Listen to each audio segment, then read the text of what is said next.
Merci d'être venus aussi nombreux un dimanche. Donc, comme vous le savez, nombreux d'entre vous étaient là ces 2 derniers jours dans les 3 rencontres précédentes avec Barbara Cassin, notre invitée d'honneur. Vous savez qu'au cœur de son travail, donc, il y a la question de la traduction. Passer d'une langue à l'autre, passage d'un monde à l'autre, Barbara nous a montré, depuis son grand œuvre qui est le dictionnaire, le vocabulaire européen des philosophies, dictionnaire des intraduisibles, que traduire, c'était faire se parler des mondes et des cultures différentes. Que traduire, c'était mettre en relation ces mondes, c'était exhiber l'écart entre leurs langues et ses conséquences, tant culturelles, sociales que politiques. Alors, nous nous sommes dit que nous ne pouvions pas mieux conclure cette belle séquence avec notre invité d'honneur qu'en faisant se croiser la thématique principale de cette année, les croyances, et cette question de la traduction.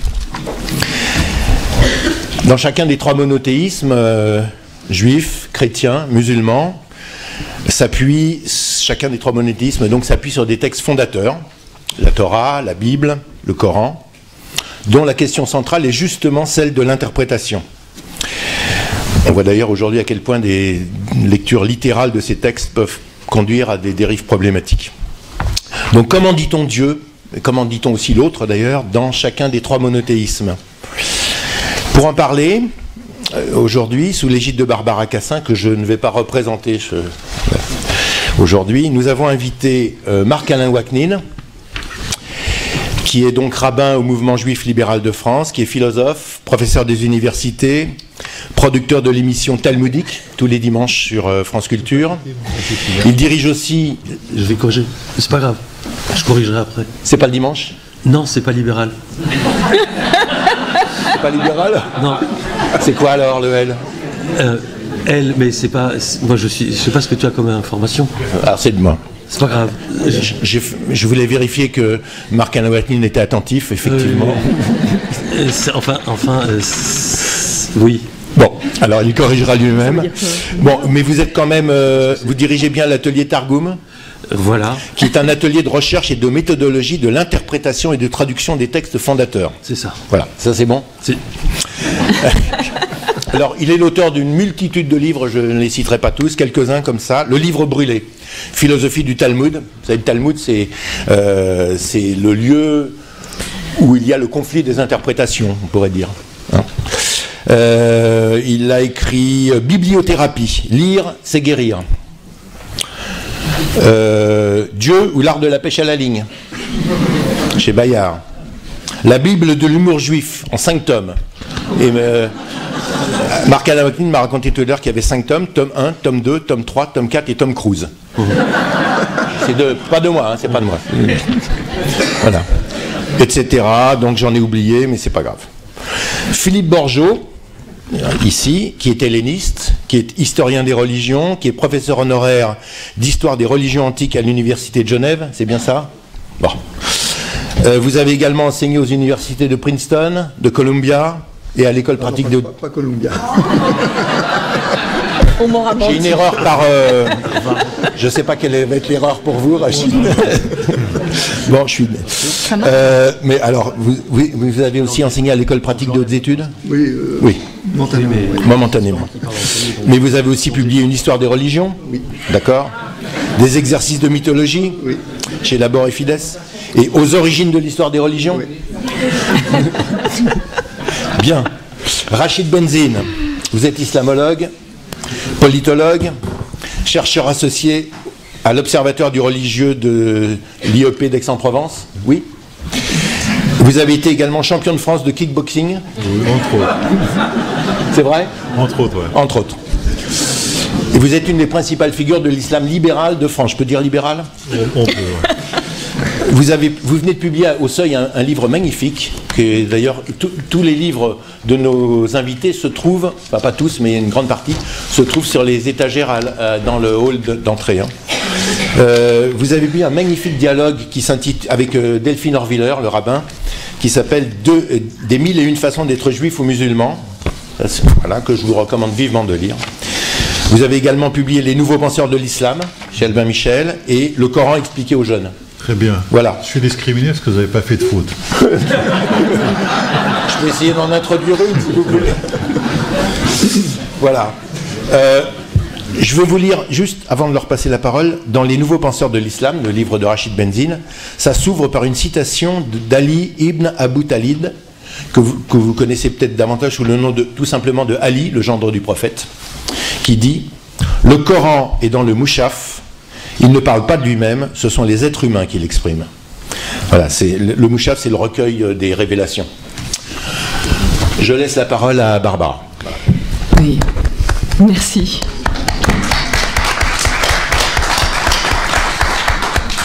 Je vais juste dire pourquoi j'ai souhaité que ça se termine comme ça, l'hommage dont je suis infiniment reconnaissante à Cité Philo, l'hommage qu'a bien voulu me rendre Cité Philo. Ça se termine comme ça parce que je voudrais qu'on comprenne à quel point la philosophie est en prise sur les problèmes les plus vifs d'aujourd'hui. Et au fond, la phrase par laquelle j'ai envie de commencer ce qu'on va faire, c'est une phrase d'Arendt dans Nous autres réfugiés. Elle disait « Manifestement, personne ne veut savoir que l'histoire contemporaine a engendré un nouveau type d'êtres humains, ceux qui ont été envoyés dans les camps de concentration par leurs ennemis et dans les camps d'internement par leurs amis. » Au fond, c'est la réaction, c'est ma réaction à cette phrase qui me fait travailler de manière absolument inexperte les intraduisibles des trois monothéismes. Ceux qui étaient là hier matin ont compris ce qu'étaient les maisons de la sagesse traduire, cette espèce de mouvement qu'on essaye de lancer et qui s'inscrit absolument dans la suite de cette phrase. C'est-à-dire qu'il y a 6000 noyés en 2016 en Méditerranée. Ça n'est plus la mer Méditerranée, c'est la mort Méditerranée. Donc qu'est-ce qu'on peut faire? Chacun avec ses moyens. Et moi, mes moyens, c'est la traduction. C'est l'idée qu'on va passer entre les langues, entre les cultures, et qu'on va diagnostiquer, grâce à ces symptômes que sont les intraduisibles, les points de difficulté et les points par où il faut passer. Et donc, ce sont ces points de passage que j'essaye de mettre en scène dans un dictionnaire des intraduisibles des trois monothéismes qui fera suite au dictionnaire des intraduisibles en philosophie et qui est le troisième programme, la troisième action que nous essayons de mettre en place dans ces maisons de la sagesse. La première, c'est le temps de l'accueil. Les gens débarquent quand ils peuvent, quand ils ne sont pas morts, et ils ont à remplir des formulaires ahurissants du genre marié, pacsé, divorcé, demandez ça à un tamoul qui arrive. Bon. Donc réfléchissons avec eux à ce qu'est la bureaucratie française, à ce qu'est la bureaucratie en général, à ce que sont les valeurs de la République, et faisons un glossaire de la bureaucratie française, comparé, si nous y arrivons, avec la bureaucratie allemande, et essayons que cela produise un choc en retour à nos questions, à nos questions adressées à ceux qui débarquent. Le deuxième temps, c'est le temps de ce qu'on appelle l'insertion. Et ce temps de l'insertion, nous avons souhaité qu'il se fabrique en liaison avec les microcrédits. Les microcrédits qu'on accorde ou qu'on a accordés à ceux qui veulent faire quelque chose là où ils arrivent. Et donc nous travaillons, notamment à Marseille, à Aubervilliers, j'espère peut-être à Lille, avec les bénéficiaires de microcrédits pour essayer de montrer avec eux quel est leur parcours de vie. Et nous faisons bouger ainsi, dans notre idée, ce qu'est un musée. Un musée n'est pas nécessairement un endroit où on montre des choses qui sont possédées par un musée, mais c'est plutôt un endroit où on montre, ça pourrait être un endroit où on montre quelque chose comme un patrimoine migrateur. Des objets caractéristiques que les gens ont emportés avec eux ou dont ils estiment que c'est une manière de raconter leur vie, des objets avec un récit. Et ces objets avec un récit, ils vont passer et ils sont liés au parcours de vie de ceux qui commencent à vivre avec nous, sans que je sache ce que nous veut dire. Donc, banque-musée, microcrédit, objet de vie et récit. Et puis, le troisième temps, c'est ce temps que nous allons déployer en partie avec vous, devant vous, c'est ce temps sur les points les plus théoriques des difficultés qui se présentent à nous. Et je pense que, comme le disait Gilbert tout à l'heure, les trois monothéismes qui constituent notre civilisation méditerranéenne, et encore une fois, je ne sais pas ce que notre veut dire, ces trois monothéismes sont là comme des points d'interrogation par rapport à le passage entre les cultures, entre les langues. Et donc, c'est cela que nous allons essayer d'explorer ici. J'ai fait une exposition au MUSEM, il y en a une qui est en cours en ce moment à Genève, où à un moment donné, la question était posée, traduire la parole de Dieu, point d'interrogation. Eh bien, nous avons, pour poser la question, nous l'avons montré. Et nous l'avons montré en proposant de regarder trois textes. Une Torah, qui était en hébreu, aussitôt entouré du Targum araméen, et qui était en même temps lié à la traduction de la Septante en grec. Donc quelque chose de l'ordre de la pluralité des langues immédiates, quelque chose de l'ordre de Babel, d'emblée intégré à la vision même qu'on peut avoir d'un manuscrit de la Torah. Ensuite, nous avons exposé la Bible d'Alcala. La Bible d'Alcala, c'est une extraordinaire Bible polyglotte, la première Bible polyglotte, qui a été faite par le cardinal Jiménez de Castro, et où l'on voit la Vulgate de Saint Jérôme au centre, c'est-à-dire du latin, et puis à gauche et à droite, le même texte en hébreu et en grec. Et puis, chacun des mots est reporté et rapporté au latin. Et en même temps, en bas, on a une glose. Et le commentaire de Jiménez de Castro, c'est « Regardez, vous voyez le Christ et les deux larrons. » Le Christ latin, les deux larrons, le grec et l'hébreu. Bon. Comme si Jésus parlait latin. Bon. Donc voilà une des manières dont la Bible, disons, chrétienne se rapporte aux langues. Et puis, le troisième texte que nous exposions, c'est un Coran. Un Coran avec une traduction intralinéaire en persan. Et là, il se passe quelque chose de tout autre. C'est-à-dire que le Coran est en arabe, et l'arabe est la langue de révélation, et c'est aussi la langue du Coran, la langue dans laquelle on doit opérer toutes les opérations liturgiques. On doit le psalmodier. Et d'une certaine manière, le Coran doit rester en arabe, c'est-à-dire qu'il ne se traduit pas. Ce qui se traduit, c'est le sens du Coran. Et ce que montrait la traduction juxtalinéaire qui était en dessous, c'était que ça n'était pas vraiment une traduction. C'est qu'il y avait un mot sous un mot, mais ça ne faisait pas syntaxe. Donc rien qu'avec ces trois manuscrits que nous montrions, on peut comprendre que chacun des textes sacrés a un autre rapport à la langue qu'on peut dire langue de révélation, et bon, en tout cas, que le rapport à la traduction n'est pas le même. Et ce rapport à la traduction, c'est ça que nous allons explorer ensemble.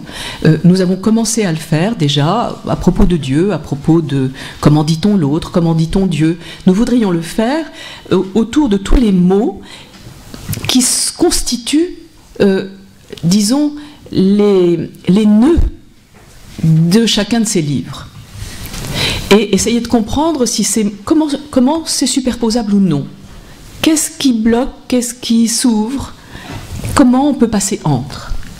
Et c'est cet exercice que je confie à chacun d'entre nous, moi étant la plus incapable de le faire, puisque je ne parle que le latin et le grec, mais ni l'hébreu ni l'arabe, et donc je ne vais pas m'y livrer, je vais laisser à mes amis et collègues ici présents le soin de s'y livrer devant vous.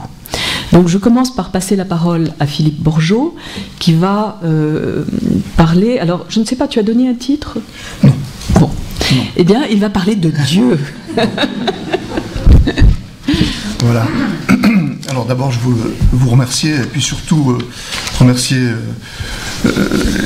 les gens de Lille qui ont organisé cette réunion, qui pour moi est importante, puisque je ne suis pas philosophe, mais être invité chez les philosophes montre que la philosophie est une discipline, si j'ose dire, d'ouverture, et c'est très sympathique. En fait, je suis historien des religions, et c'est de ce point de vue que je vais parler de Dieu. Plus précisément, pardon ? On n'entend pas. Ah, il faut que je le mette plus près. Alors plus précisément, ça va comme ça ? Oui. Oui. Alors plus précisément, au sein de cette discipline, j'ai un point de vue personnel, quoi. Donc voilà, c'est ce que je vais essayer de vous dire. Et puis, j'ai peut-être plus de questions que de réponses aussi. La première, mais je vais partir de quelques constatations vraiment de base. Dans mon métier, en fait, dans mon expérience, Dieu apparaît toujours accompagné. C'est-à-dire que je n'ai encore jamais vu un Dieu apparaître seul. Il est toujours accompagné d'autres dieux. Si je m'en tiens maintenant pour une seconde à ce qu'on appelle les trois monothéismes, je dirais que c'est très important de savoir que dans la réflexion qu'on a depuis au moins le XVIe siècle, Moïse, enfin c'est aussi dans la Bible, hein, Moïse sort d'Égypte. Et donc le rapport à l'Égypte est important dans la réflexion qu'on a sur le Dieu de la Bible. Il sort d'une Égypte où les dieux pullulent. Et lui, il va dire qu'il est un. Le Dieu chrétien sort de la Bible hébraïque. Non, il est incompréhensible sans passer par la Bible hébraïque. Et le Coran émerge, me semble-t-il, dans un rapport à la fois au christianisme et au judaïsme. Donc on n'a jamais quelque chose de clos sur soi. Ça, c'est la première chose. La seconde chose, vous verrez que, au fond, ici, je refuse d'entrer dans une opposition entre monothéisme et polythéisme. Pour moi, c'est pas une opposition qui travaille réellement notre affaire. Un Dieu est toujours en rapport à d'autres dieux. Il est toujours en rapport à d'autres dieux dans un réseau mouvant, un réseau qui n'est jamais statique. C'est-à-dire un Dieu, on ne peut pas le définir par une personnalité fixée, une fois pour toutes, avec un caractère et puis des attributs. Ça joue jamais. Il est mouvant. Il est toujours mouvant et c'est toujours dans une situation de contextualisée qu'on va pouvoir en parler. Et cette contextualisation le situe par rapport à d'autres qu'il n'est pas, par exemple. Ou avec qui il s'entend bien ou avec qui il s'entend mal. Marcel Détienne, l'élève, je dirais ici, de Vernon, en ce qui concerne l'analyse des panthéons et de ce que c'est qu'un Dieu parmi d'autres, nous dit qu'un Dieu, c'est toujours des dizaines d'aspects et de fonctions partagées et contrastées avec ceux d'autres dieux. Donc un Dieu se manifeste non point comme quelque chose de statique ou de définissable, vraiment de manière claire, mais comme un point nodal, conjoncturel, problématique. Et cela est vrai, me semble-t-il, c'est mon point de vue, aussi des dieux que l'on dit seuls, et notamment des dieux des trois monothéismes. Homère, le vieil Homère, a une parole merveilleuse qui est traduite par Jacotet de la manière suivante: un dieu, en effet, toujours reconnaît un autre dieu, fût-il de ceux qui vivent aux confins du monde. Ça, c'est la traduction de Jacotet. En grec, les dieux ne sont pas inconscients les uns des autres. Même quand ils vivent aux confins du monde. C'est ce que dit Homère à propos de Callisto, qui reconnaît dans son île lointaine Hermès qui arrive, envoyé par Zeus, pour qu'elle laisse Ulysse rentrer chez lui. Donc au fond, la reconnaissance d'un dieu par un autre dieu, c'est toujours possible. Ça, c'est une première chose qui est assez sympathique à dire quand même aujourd'hui. Et dans ce sens, un dieu relève de l'universel. Et puis on pourra dire de même, il y a les dieux, puis il y a les pratiquants des dieux. Et si l'on se tourne vers les humains, on peut dire qu'un pratiquant, lui aussi, reconnaît assez facilement un autre pratiquant, même d'une autre religion. Enfin, ça me semble être un fait. Regardez la manière dont les Espagnols débarquent au Mexique, à la suite de Cortés, comment ils rencontrent non seulement des croix et des sacrifices humains, mais aussi des papes, des mosquées, des couvents féminins. Donc, quoi ?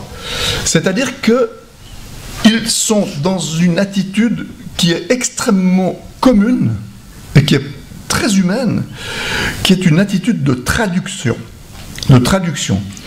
Des équivalences sont postulées sans problème, machinalement. Donc la traduction semble toujours possible. On l'a reconnu depuis longtemps, Tacite a appelé ça interpretatio, l'interprétation dans le sens de la traduction. On donne très facilement les noms que l'on connaît, nous, aux entités surnaturelles des autres. Alors ça, vous le savez, enfin tout le monde le sait. Dionysos en Égypte, c'est Osiris. Et puis un joli exemple que j'aime beaucoup, Artémis, Diane. On la retrouve dans le nord, en Thrace. Les Grecs la retrouvent. Là où il neige, elle s'appelle Bendis, et on lui donne à cette occasion des bottines de fourrure. Mais c'est Artémis, la même iconographie. En christianisme, alors c'est là que ça se complique. C'est un peu ce dont je voulais vous parler. En christianisme, et de manière générale dans les religions que l'on appelle tantôt abrahamiques, tantôt monothéistes, la théorie voudrait que Dieu, un Dieu révélé, soit intraduisible et exclusif. Contrairement à des dieux éminemment ouverts à l'interprétation, le Dieu d'un monothéiste serait incompatible, incomparable, voire éminemment jaloux. Ça, c'est la théorie, mais cette théorie se heurte à une pratique assez générale. Alors, je vais juste évoquer, mais très rapidement, une petite expérimentation sociologique qui a été faite à Taïwan, il y a quelques années, et que l'on pourrait reproduire un peu partout, et pourquoi pas chez nous. Il s'agit d'un questionnaire qui pose la question de quelle est votre religion ? Quelle est votre religion ? Et les savants qui se sont penchés, enfin les spécialistes, les sociologues, mais vraiment pointus, c'est à la fois des Américains et des gens de Taïwan, en 2012, ils se sont interrogés là-dessus. Et ils ont vu que cette question était une mauvaise question. Quelle est votre religion ? C'est une très mauvaise question. C'est un singulier contraignant religion qui est inspiré par un modèle de religion exclusive et qui ne fonctionne pas dans le contexte. La question devrait être auquel, au pluriel, parmi les religions suivantes que l'on énumérerait, croyez-vous ? Et là, on pourrait tenir compte de la réalité, d'une réalité qui est en fait, j'utilise le terme avec prudence, mais enfin, vous comprenez ce que je veux dire, polythéiste. Il y aurait d'autres difficultés encore dans ce type de questionnaire. L'autre difficulté qui intéresse peut-être toutes vos rencontres de l'île, c'est le problème de la croyance. En quel Dieu croyez-vous ? En quelle religion croyez-vous ? Qu'est-ce que vous pratiquez ? Mais dans le sens de la croyance. Et ça implique qu'on se trouverait nécessairement dans un système religieux qui met l'accent sur la piété personnelle, qui impliquerait allégeance à une source d'autorité religieuse, comme la Bible ou le Coran. Mais si l'on sort du monde européo, islamo-christiano et juif, la religion peut, et encore, là je fais très attention parce que je ne suis pas d'accord avec ce que je suis en train de dire, la religion peut avoir plus à faire à la pratique qu'à la croyance. Mais chez nous aussi, elle peut avoir plus à faire à la pratique qu'à la croyance. Et c'est là qu'il y a un problème. En réalité, les polythéismes orthopraxiques sont présents non seulement à Taïwan, en Inde, en Chine et au Japon, mais aussi chez nous.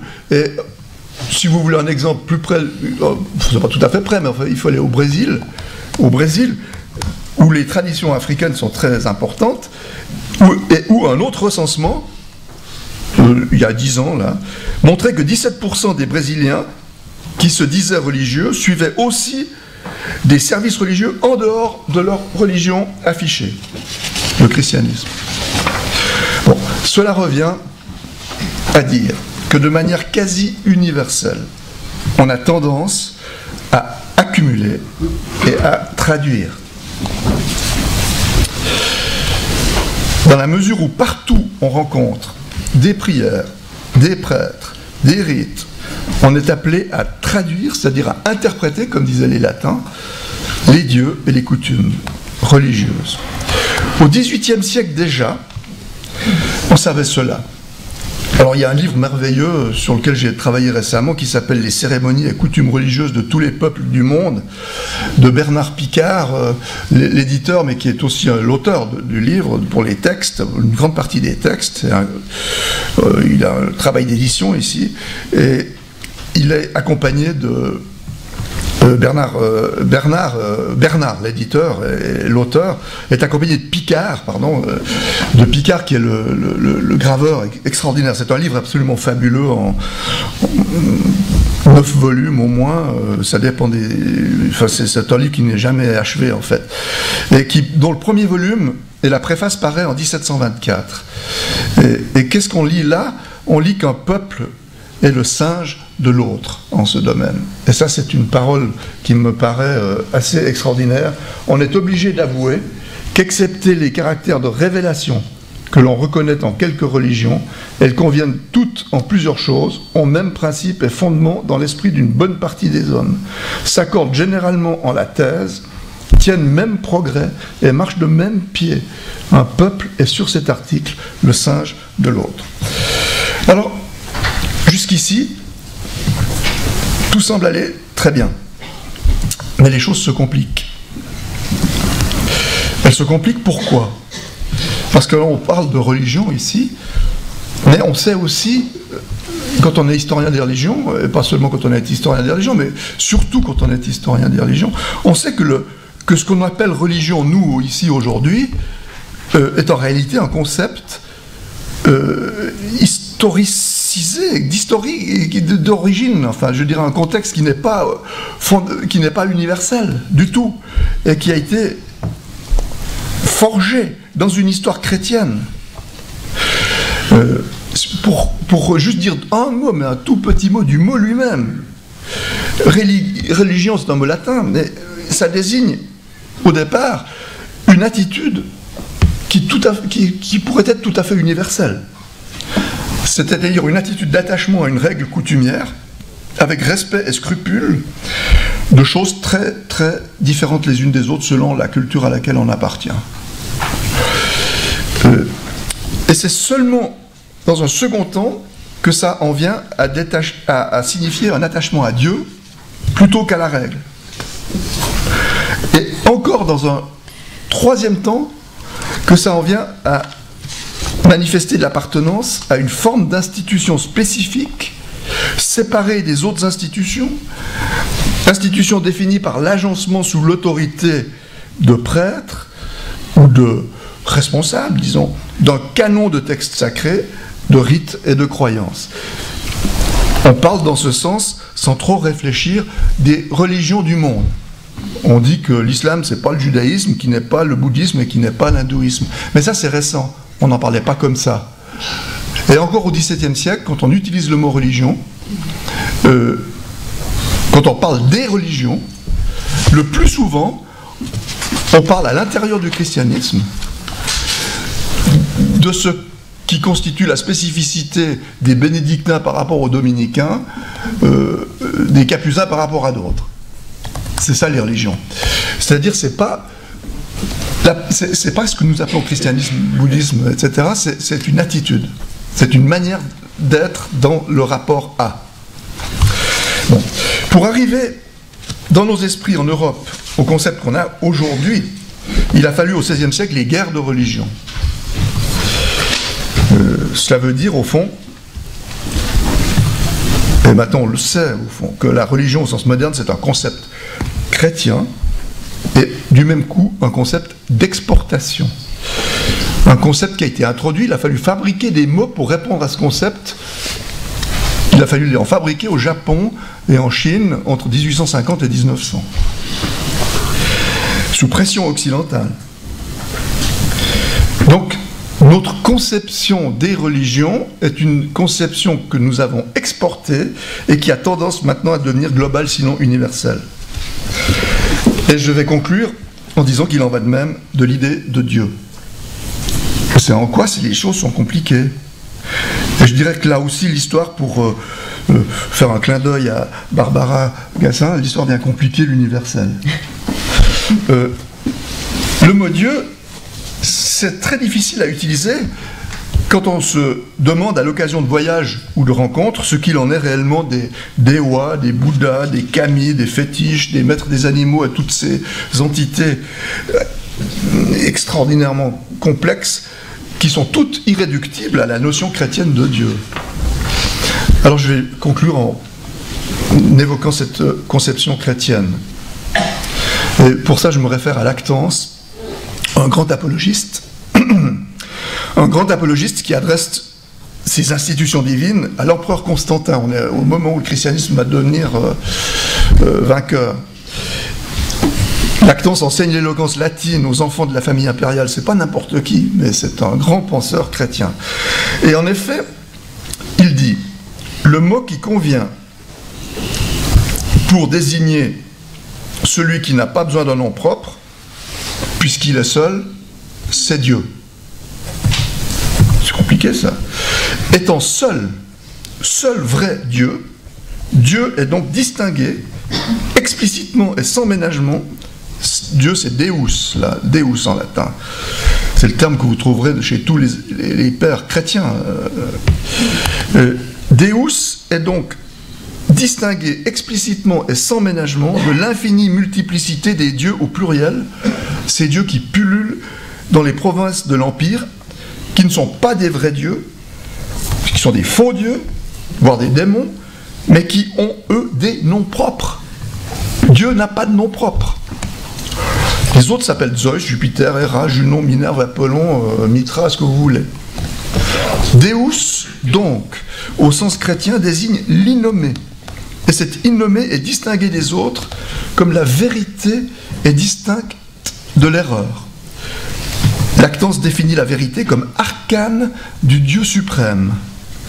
Ce Dieu est appelé aussi par lui Dieu singulier et vrai. Et c'est cet usage de Dieu, de Deus, du mot, via les pères de l'Église, qui va perdurer, notamment chez les missionnaires, et dans toute l'expansion coloniale, et jusqu'à aujourd'hui. On peut donc se demander avec Lactance si les autres ont vraiment quelque chose qui ressemble à cet être puissant et mystérieux que les modernes appellent, en ce latin, au fond, qui est leur langue de référence, Dieu. La Lactance a répondu non. On est donc heurté à une étrange contradiction, et c'est là que je vais en rester au fond, entre un sentiment d'universalité, il y a partout des religions, des prêtres, des dieux, et celui d'une multiplicité de constructions, de fabrications historiques et culturelles. C'est très compliqué cet universel-là. Je conclurai en disant que les mots n'ont pas seulement une étymologie, ils sont aussi inscrits dans des contextes qui en diversifient le sens. Et la question de Dieu, on n'a pas le temps, on y reviendra dans la discussion si vous voulez, je n'ai pas du tout le temps d'introduire ça, je m'arrête ici. La question de Dieu, inséparable de celle de la question des autres dieux, Dieu et les dieux, c'est inséparable, ça renvoie finalement à la question de comment on en est venu à opposer monothéisme et polythéisme. Voilà. Merci.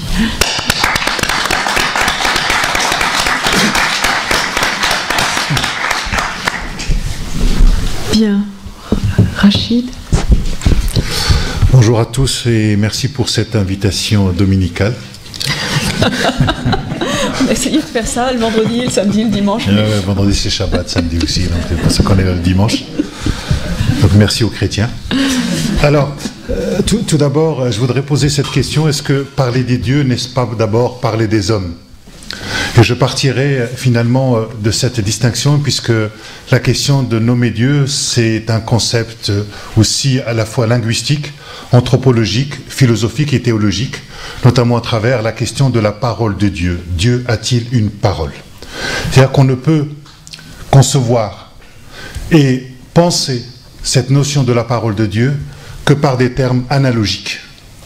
Donc la question de l'analogie entre la parole de Dieu, la parole humaine, le langage de Dieu, le langage des hommes, doit être postulée dès le départ.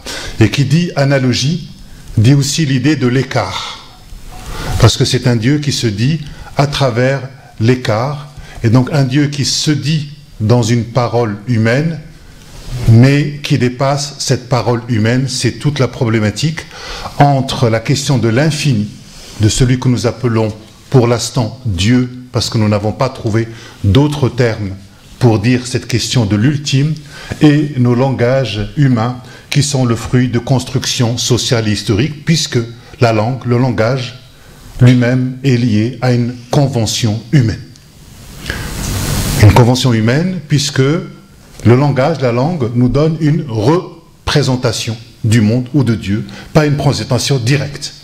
D'où les différents types de langage, que ce soit la métaphore, la parabole et tout autre langage poétique, pour tenter d'approcher cette nomination que nous appelons Dieu. Je commencerai, en ce qui concerne le Coran, par, je dirais, une traduction. Traduction parce que le Coran, comme vient de le dire aussi Barbara, est d'abord un langage, un texte arabe, et le Coran n'arrête pas d'insister sur le fait qu'il est énoncé, récité, psalmodié à travers une langue arabe. C'est-à-dire que si dans le débat théologique, Jésus-Christ est consubstantiel à Dieu, c'est-à-dire que si dans le christianisme la parole de Dieu se fait chair, dans l'islam on pourrait dire que la parole de Dieu se fait texte. Vous voyez, donc le statut théologique n'est pas à rapprocher tellement entre le Coran d'un côté et les évangiles de l'autre, mais entre le statut de ce qu'est Jésus-Christ dans le christianisme et le statut du Coran, notamment au niveau de l'islam. Donc je commencerai par c'est la sourate 112. Dans le Coran, il y a 114 sourates qui dit « Dis, qul huwa Allahu ahad, Allahu samad, lam yalid wa lam yulad, wa lam yakul lahu kufuwan ahad ». Vous voyez, donc la notion de la rime, la notion de l'assonance, la notion des signifiants participe aux significations. C'est-à-dire qu'une herméneutique ou une théorie générale de l'interprétation pour essayer de décrypter le langage, pour essayer de comprendre ce que ça signifie, n'est pas suffisante. Les signifiants eux-mêmes sont signifiants quelque part. Vous voyez, l'assonance, la musicalité participent à la production du sens. C'est pour ça que chez beaucoup de musulmans, même s'ils ne maîtrisent pas la langue arabe, cette parole est signifiante pour eux-mêmes parce qu'elle dit la présence de quelqu'un pour quelqu'un. C'est comme les parents quand ils s'adressent à leur bébé à travers des paroles humaines, le bébé ne comprend pas, mais pour lui c'est signifiant. C'est ce qui explique qu'en Afrique, en Indonésie, même si les personnes ne maîtrisent pas la langue arabe, il y a quelque chose qui se produit au niveau de la corporéité, il y a quelque chose qui se passe à l'intérieur et du coup, il y a un imaginaire qui se développe. Donc si je tente une traduction de cette sourate, je dirais que dit, c'est lui, Allah l'unique. Qul huwa Allahu ahad. Allah le rocher protecteur, Samad. Alors, il y a plusieurs traductions, mais j'ai retenu celle-là. Le fait de retenir celle-là, c'est aussi un choix. Vous voyez, donc, c'est-à-dire que là où il y a de la polysémie, là où il y a de la polyphonie, je suis obligé de délimiter pour tenter de proposer une traduction là-dedans, d'autant plus que le terme samad dans le Coran est un apax. c'est-à-dire qu'il n'existe qu'une seule fois dans le Coran, donc on n'a pas d'autres éléments pour pouvoir le comparer et donner une traduction un peu plus chirurgicale. Ensuite, il n'a pas engendré et il n'a pas été engendré. Donc ça vous rappelle comment le Coran vient justement par rapport au traité de Nicée sur le fait que Jésus est consubstantiel à Dieu, l'idée de l'engendrement. Le Coran vient s'inscrire, je dirais, de manière plutôt contraire. Et ce qui m'intéresse, c'est le dernier verset. De pareil, il ne lui en est aucun, littéralement pas un. Vous voyez donc, on a à la fois un Dieu qui se décrit et en même temps, il dit que rien ne lui ressemble. Donc c'est le paradoxe dans lequel on doit essayer de dire quelque chose entre quelqu'un qui dans le Coran n'arrête pas de se décrire lui-même et en même temps il vous dit rien ne lui ressemble. C'est comme s'il venait annuler une tentative de se dire. Et donc c'est pour ça que le Coran, en tout cas selon ma conception, c'est une trace de la parole. Comme toute écriture est une trace d'une parole, d'un événement, dont nous gardons des traces. Mais la parole, l'événement, lui, nous l'avons plus. Ce qui est très intéressant, c'est de partir aussi de ce qu'a dit mon collègue sur le terme religion. Comment le terme religion, qui est un terme latin, qui a été appliqué au christianisme, a été appliqué assez tardivement à ce qu'on pourrait appeler l'islam historique. Et donc, comme on est un peu aussi dans des journées de la philosophie, et Wittgenstein dit la chose suivante, il dit que les mots n'ont que des usages. Et donc, lorsque nous prenons le terme Dieu, lorsque nous prenons le terme religion, il s'agit d'abord de circonscrire l'usage du terme à un moment donné dans l'histoire, puisque comme vous le savez, pour faire de l'histoire, il faut répondre à 3 conditions, un temps, un lieu, un groupe humain. Puisque les significations de ces termes-là vont eux-mêmes, je dirais, s'accumuler à travers l'histoire. Et j'ai envie de vous dire que l'islam primitif, au départ, n'est pas une religion. Que le terme religion est un terme qui est né dans un contexte spécifique, et on n'a pas le droit de l'appliquer tel quel sans avoir étudié le rapport au surnaturel, puisque le rapport à la divinité, c'est un rapport au surnaturel, dans une société donnée, dans une anthropologie donnée. Et donc, il y a une expression que l'on retrouve souvent, qu'on traduit, ce qu'on appelle al-asma al-husna en arabe, qu'on traduit souvent par « à Dieu appartiennent les plus beaux noms ». Mais je vais essayer de reprendre cette expression-là pour tenter de voir comment le Dieu coranique se décrit à l'intérieur de dispositifs discursifs que nous appelons la parole coranique. Al-asma al-husna, en tout cas cette formulation coranique, est souvent traduite de manière habituelle par les beaux noms d'Allah, puisque Allah, on dit que c'est le nom du Dieu coranique, simplement Allah, le Dieu coranique n'a pas de nom. Allah, ça veut dire le Dieu. Puisque nommer Dieu, c'est prendre le pouvoir sur lui, parce que nommer, c'est saisir. Donc à partir du moment où la divinité coranique n'est pas saisissable, donc elle n'a pas de nom. Adam peut nommer, mais le Dieu coranique n'a pas de nom. Cependant, une fois que nous avons dit que c'est les plus beaux noms, ce que nous trouvons aujourd'hui dans la plupart des traductions, que ce soit celle de Hamidullah, de Régis Blacher ou de Denise Masson ou d'autres, il faut s'interroger sur cette traduction pour s'efforcer de comprendre quelle représentation elle renvoie d'abord par rapport au Coran lui-même dans son premier lieu de réception. Et la racine hasana ne renvoie pas à ce qui est beau au sens où nous l'entendons aujourd'hui, parce que vous savez, l'arabe travaille souvent à partir de racines. Par exemple, un objet qui a une belle esthétique, un tel objet nous plaît quand on le regarde, mais on ne compte pas en faire usage. Il nous est d'aucune utilité. Au contraire, dans le premier contexte sociologique, politique, anthropologique du Coran, le qualificatif Hassan, ou mieux encore la forme al-Husna, renvoie à ce qui est beau pour autant qu'il est bon et utile pour les hommes. Donc le mot al-Husna signifie ce qui est le meilleur ou encore la plus belle action au sens de la bonne action, autrement dit le bienfait. Donc on pourrait donc traduire, non pas par les beaux noms d'Allah, mais les noms bénéfiques. Comme, donc, on devrait donc plutôt comprendre Al-Asma al-Husna comme les noms qu'il est bon d'invoquer ou de répéter, ce qu'on appelle le dhikr, c'est-à-dire le mémorable qui est utile, car il témoigne de l'utilité de l'action divine envers les hommes qui se sont engagés à être fidèles à Dieu, comme s'ils avaient conclu une alliance ou un contrat. Donc le terme Allah que vous trouvez aussi dans le christianisme arabe, Allah n'est pas le nom des musulmans, du Dieu des musulmans. C'est important je dirais, de le comprendre. Et dans la sourate 17, vous avez le Coran qui dit réponds, donc, puisque le Coran est un discours, hein, contrairement à la Bible où nous avons une narration, c'est un discours, c'est un dispositif discursif avec des auditeurs qui agissent, qui répondent. Le Coran dit réponds à ceux qui t'interrogent, donc invoquez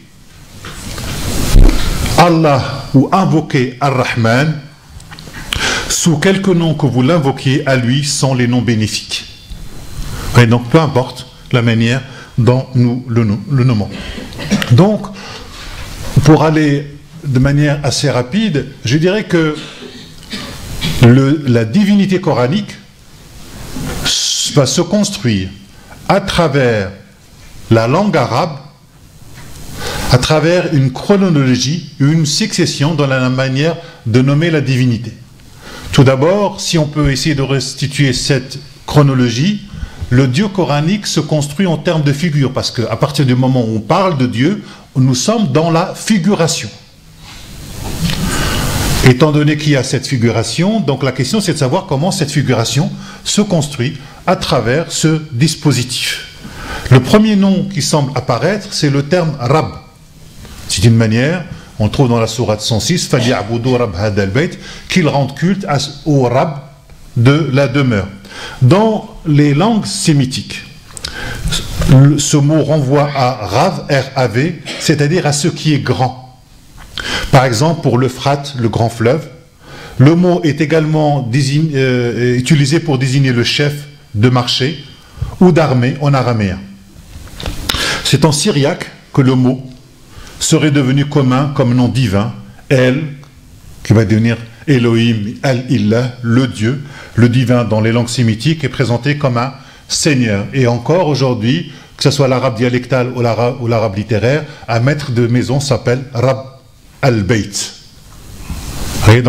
Donc l'idée du territoire, l'idée d'une maisonnette.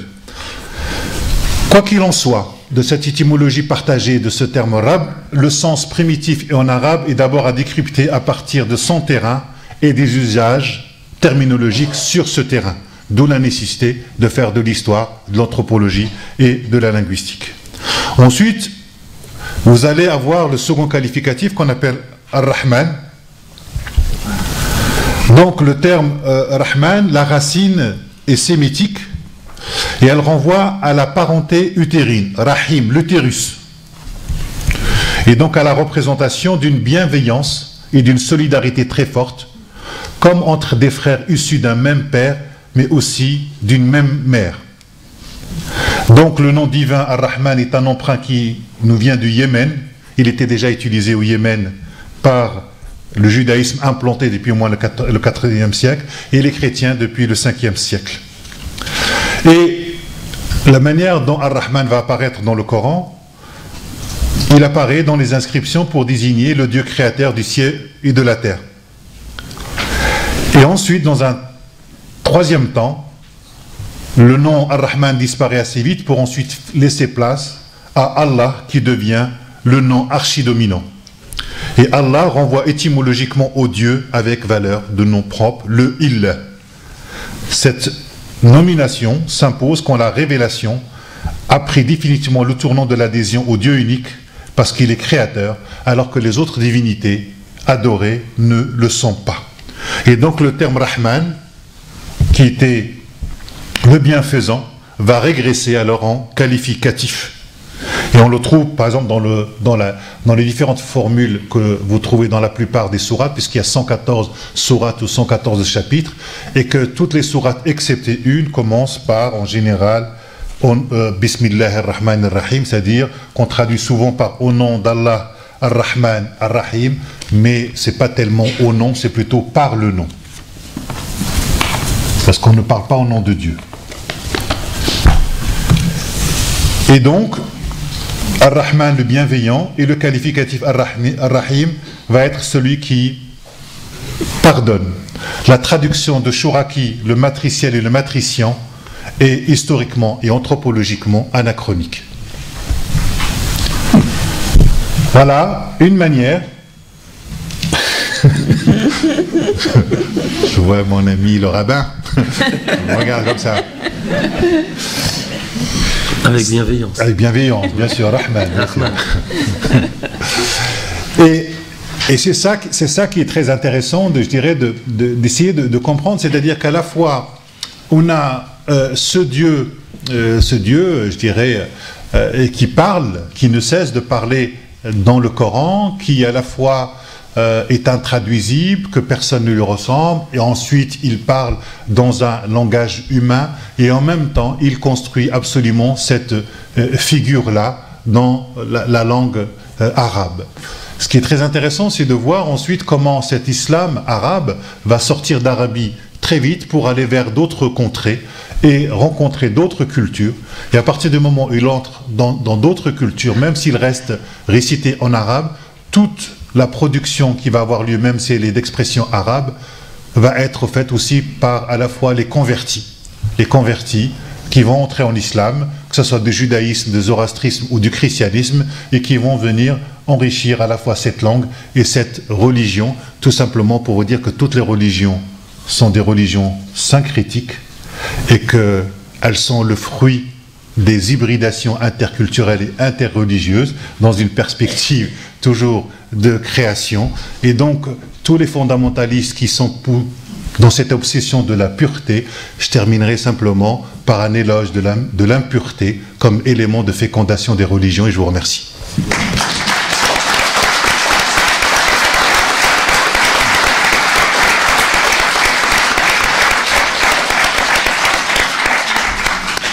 Merci. Le troisième temps. Le premier. Tout dépend. Oui. Oui. Micro. Ça s'affiche, c'est bien. Alors, oui, ça c'est pas la peine. Alors, le code.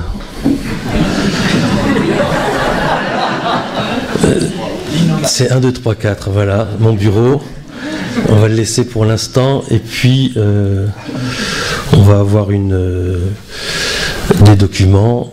Il s'appelle Lille. Voilà, et pour l'instant, vous regardez pas. Non, ce que je vais faire, c'est je vais faire insérer nouvelle diapo. Voilà, ce qu'on va voir ici, c'est ça. C'est parfait. Donc on voit rien, c'est bien. Ce qui me permet de commencer. Alors d'abord aussi merci beaucoup aux organisateurs de ce Cité Philo qui réussit à faire remplir un auditorium le dimanche après-midi. C'est dire à quel point votre intérêt à la fois pour l'œuvre de Barbara Cassin et pour la question du divin est important. Donc merci aux organisateurs, merci à Barbara Cassin qui a choisi qu'on puisse dialoguer aujourd'hui ensemble, et merci à mes collègues et amis présents et amis futurs. Toujours merci d'être là dans ce dialogue. Alors, un dialogue est extrêmement intéressant, toujours enrichissant, parce que ça remet en question ses propres à la fois définitions et en même temps ses propres perceptions ou conceptions. Et j'aime toujours ces rencontres parce que je sais que je vais sortir différent après par rapport à avant, par la rencontre et par la discussion. Et il y a deux points qui m'ont déjà touché dans ce que j'ai entendu. Je disais toujours que Dieu, c'est le texte. Comme vient de le dire Rachid, Et je me suis dit, mais s'il dit que Dieu c'est le texte, est-ce que je vais dire aussi que Dieu c'est le texte? On aura l'impression que c'est quelque chose qui est très proche. Et je préfère toujours chercher la différence que la proximité. Et cette idée, si vous voulez, du Dieu du texte par rapport à l'incarnation dans le christianisme, comme dans l'incarnation dans le corps du livre, c'est l'idée que, je reprendrai une image que propose Lévinas, il dit Dieu, avant de rentrer dans les termes qui vont le dire, Dieu c'est l'infini. En hébreu, En Sof, c'est l'infini. Et l'infini, la création du monde, pour les traditions qui pensent que le monde a été créé, ça pose un problème épistémologique, si on peut dire. Comment l'infini peut se faire fini? Comment se fait ce passage de l'infini au fini? Et on peut très bien imaginer que dans le christianisme, l'infini du Père, l'infini du divin, se fait fini dans le corps du Fils, dans le corps du Christ. Et là, l'incarnation est absolument essentielle. Mais il faut bien comprendre que le rapport au Christ n'est qu'un rapport à la finitude, si vous voulez, comme une icône qui est un tremplin vers l'infini. Pour le judaïsme, je pensais toujours que l'infini de Dieu c'est fait dans le fini du texte, c'est transformé, c'est incarné, si vous voulez, dans le fini du texte. Ce qui veut dire très simplement que lorsque je me promène avec la Bible sous le bras, en fait je me promène avec Dieu incarné dans le texte, c'est-à-dire qui a accepté. Et là, il y a quelque chose d'une humilité fondamentale du divin qui a accepté de se faire fini pour les hommes. Mais le problème, c'est que s'il est vraiment Dieu, il n'est pas fini, il est fini pour les hommes et il est infini en lui-même. Et donc cette finitude de Dieu dans le texte implique une réaction des hommes qui va être celle de l'herméneutique, celle de l'interprétation, qui n'a pas seulement une vocation de mieux comprendre, de mieux savoir, de mieux se comprendre, comme dit Ricoeur, se comprendre devant le texte, mais il y a une fonction presque métaphysique, théologique, parce que si Dieu infini se fait fini dans l'unité du texte, il est complètement, je dirais, presque en prison dans le texte, il est presque rabougri dans le texte. Et donc le rôle de l'interprétation est un rôle théologique qui va délivrer le Dieu qui est enfermé dans ce texte. C'est-à-dire que la liberté, l'infini de Dieu dépendra de la geste herméneutique des hommes qui le rendront à son infini. Comme dit Lévinas dans une très belle image, dans chaque mot, c'est pas exactement la formule, mais c'est celle que j'utilise pour le dire, dans chaque mot, il y a un oiseau aux ailes repliées qui attend le souffle du lecteur. L'image est belle. Et si ça clignote, c'est ça un problème, c'est pas grave. L'image est belle. Bon, c'est qu'il y a un problème. On va faire ça pour l'instant. C'est bon. Je rebrancherai.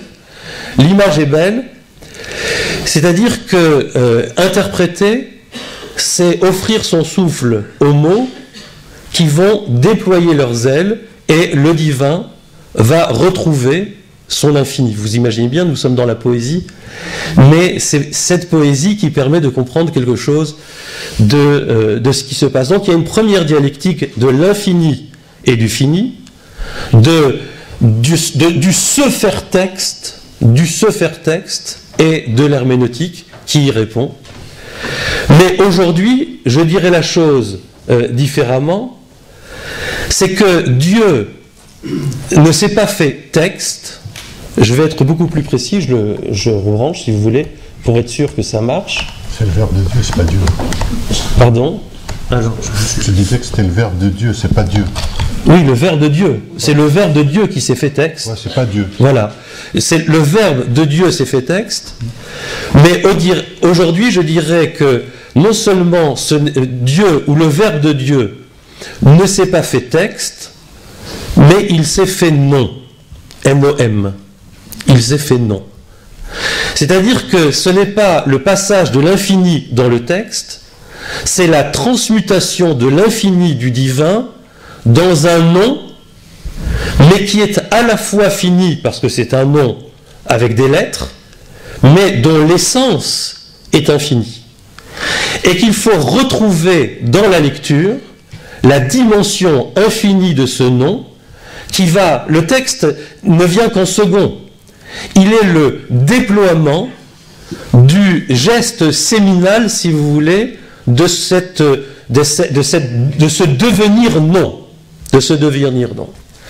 Et ce nom que Dieu va avoir est justement pas un nom commun, ce n'est pas Dieu, ce n'est pas Elohim non plus, ce n'est pas El, ce n'est pas Yah, ça c'est un ensemble de prénoms si vous voulez. Dieu, c'est son nom, il n'est pas intraduisible parce que c'est pas le mot qui lui convient, c'est là, deuxième point où je suis content parce que jusqu'à présent je pensais que Dieu était intraduisible, c'est pas du tout son problème pour l'instant, c'est qu'il est ineffable. C'est-à-dire qu'on ne peut même pas le prononcer. Ce nom, qui est un nom de 4 lettres, qui s'écrit Yod et Vav He, que vous voyez ici au tableau, en rouge. Vous le voyez en rouge au tableau? Non? Si, bien sûr. Là où il y a la souris qui bouge, regardez. Yod et Vav He, que j'écris YHVH, pour la raison très simple, et ça c'est déjà très très important, c'est que l'hébreu est une écriture consonantique, c'est-à-dire qu'il n'y a pas de voyelles dans le texte de la Torah. Ce ne sont que des consonnes. C'est le lecteur qui amène les voyelles avec lui, avec son souffle, avec sa connaissance, ce qui fait qu'un même mot, avec des voyelles différentes, peut devenir des mots différents et des sens différents. Je prends un exemple très classique. Le mot, la racine zaïn, il y a un problème de micro, c'est plus le même micro. La racine zaïn kaf resh, si je la ponctue avec un A, se lit zachar, qui veut dire le masculin. Si je la ponctue avec un E, ça se lit zecher, ça veut dire la mémoire, ça veut dire le souvenir. Et il y aurait donc quelque chose à réfléchir sur le rapport entre masculin et la mémoire. Ce qui est conforté par l'idée très importante que le mot féminin en hébreu, nashi, c'est le même mot que le mot nashi qui veut dire l'oubli. Et donc il y a un rapport entre la mémoire et le masculin et le féminin et l'oubli. Et vous vous rappelez que Nietzsche soulignait cette importance de la dialectique de la mémoire et de l'oubli, puisque si nous étions que mémoire, nous ne pourrions pas exister, et si nous n'étions qu'oubli, nous ne pourrions pas exister. Nous sommes à la fois masculin et féminin, c'est-à-dire mémoire et oubli. Au point même que le mot féminin en hébreu, nekeva, veut dire trou, dans le sens de la trouaison, mais si masculin signifie mémoire, le trou féminin signifie trou de mémoire. Et donc il y a ici quelque chose d'extrêmement important à penser sur ces questions. Bon, donc je ne sais pas pourquoi ça ne marche pas, mais on va retrouver ça, on va retrouver. Il n'y a rien qui est au tableau? Non? Bon, c'est pas grave. Et donc ce nom de Dieu qui se dit qu'on appelle le tétragramme, Yod et Vav et, vous voyez, je ne le dis pas, je ne fais que l'épeler, lettre à lettre. C'est-à-dire qu'il n'y aura pas un son qui va englober la totalité du mot comme s'il était prononçable. Il est simplement, en fait, imprononçable, et quand on le excusez-moi. Oui, la ligne est bonne. Bon. Alors, il y a une idée métaphysique, c'est que non seulement il est imprononçable, mais il est inordinarable. C'est-à-dire qu'il refuse d'apparaître sur les écrans. Et donc, c'est bien dommage parce que j'avais mis des belles couleurs. Donc, souvent, dans les traductions, quand vous lisez par exemple la Bible de Dorme, de la Pléiade, à chaque fois qu'il y a le tétragramme dans le texte, vous avez l'expression Yahvé. Mais vous comprenez que c'est une aberration. Parce que si je dis Yahvé, ça veut dire que je sais comment il est ponctué. Or, nous ne le savons pas. Il faut donc dire Yahvé quoi, Yahvé rien. C'est la seule chose. C'est la seule chose que l'on peut retenir. Et il est à ce moment-là dit, si vous voulez, par un autre nom. C'est-à-dire que Dieu a un nom, puisqu'il est imprononçable. À chaque fois qu'il est dans le texte, qu'il est écrit dans le texte, c'est un trou de langage, c'est un silence.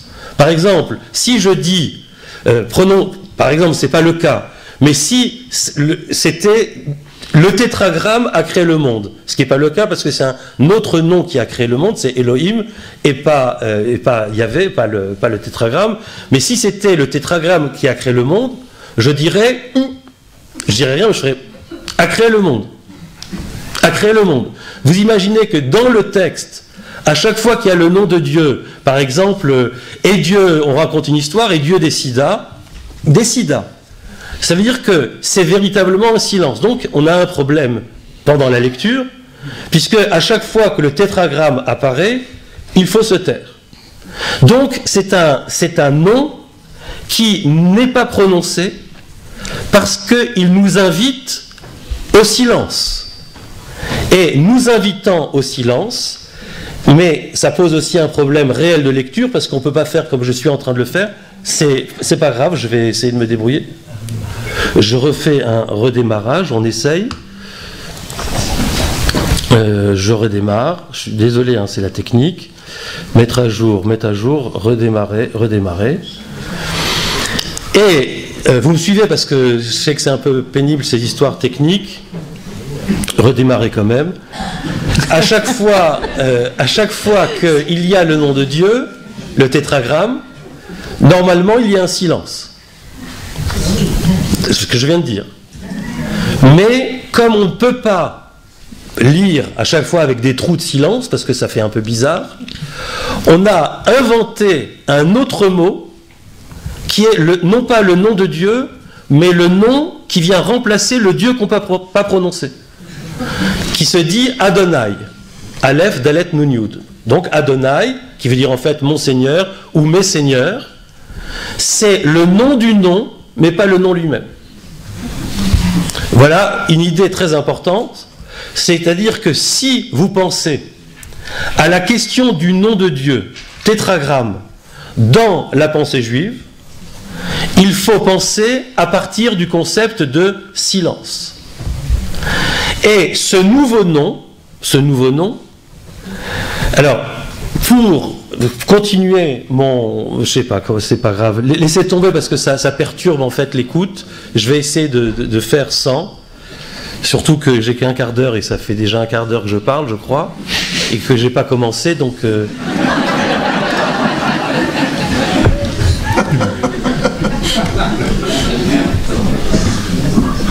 Alain, Marc-Alain, je pensais qu'on était dans un Dieu qui parle, et là on est dans l'image, on est partout, non?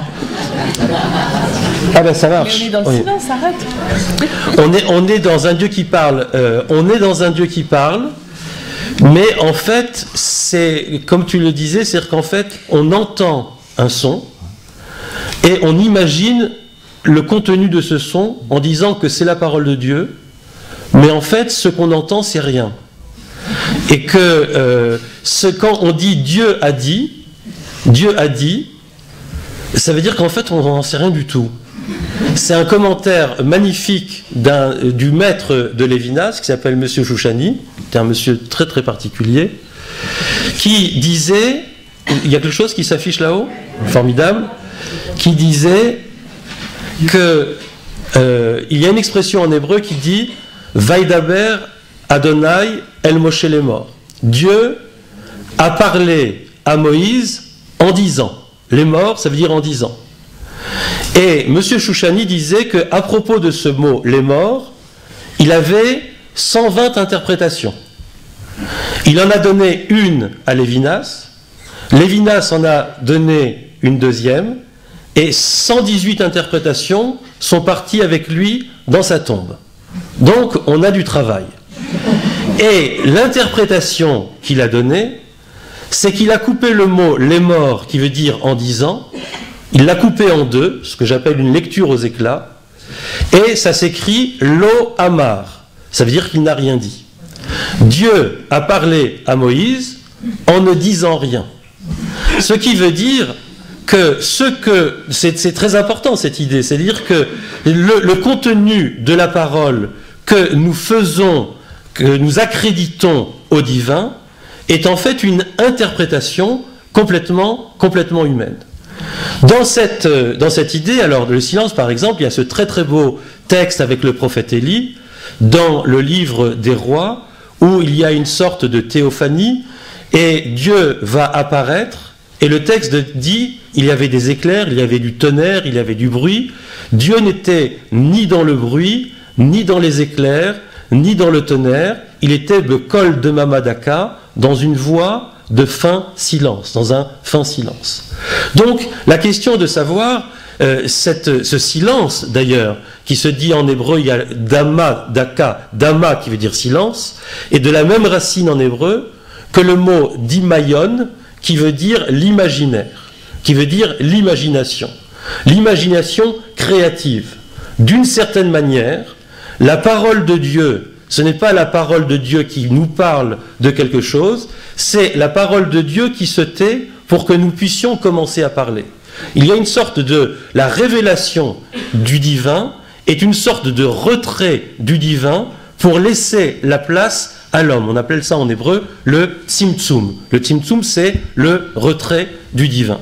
Alors, je vais quand même vous dire ce que je voulais vous dire, parce que ça, c'était en attendant que ça s'ouvre ici. Voilà. Et je voulais vous montrer deux choses. Premièrement, d'où vient le tétragramme que nous avons vu ici, qui s'écrit Yod et Vav E, que vous voyez ici. En fait, dans cette écriture, vous voyez que ce nom qu'on ne peut pas prononcer est pourtant très géométrique, très géométrique. Et l'idée, c'est que cette géométrie du nom de Dieu, c'est qu'elle vient nous expliquer ce que Kandinsky avait très bien compris dans son livre, rappelez-vous, qui s'appelait Point, ligne, plan, que la lettre hébraïque se construit à partir de ces trois éléments, que sont le point, la ligne et le plan.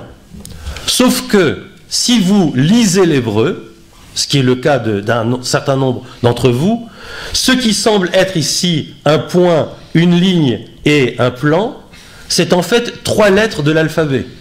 Le yod, qui est un point, le vav, qui est une ligne, et le dalet, qui est un plan ici, avec abscisse et ordonnée. Quand c'est ce point, qu'est-ce qu'il signifie? Il signifie qu'au commencement de la création du monde, le monde, dans la tradition juive, est créé par trois choses: par la lettre de l'alphabet, par le nombre et par le récit.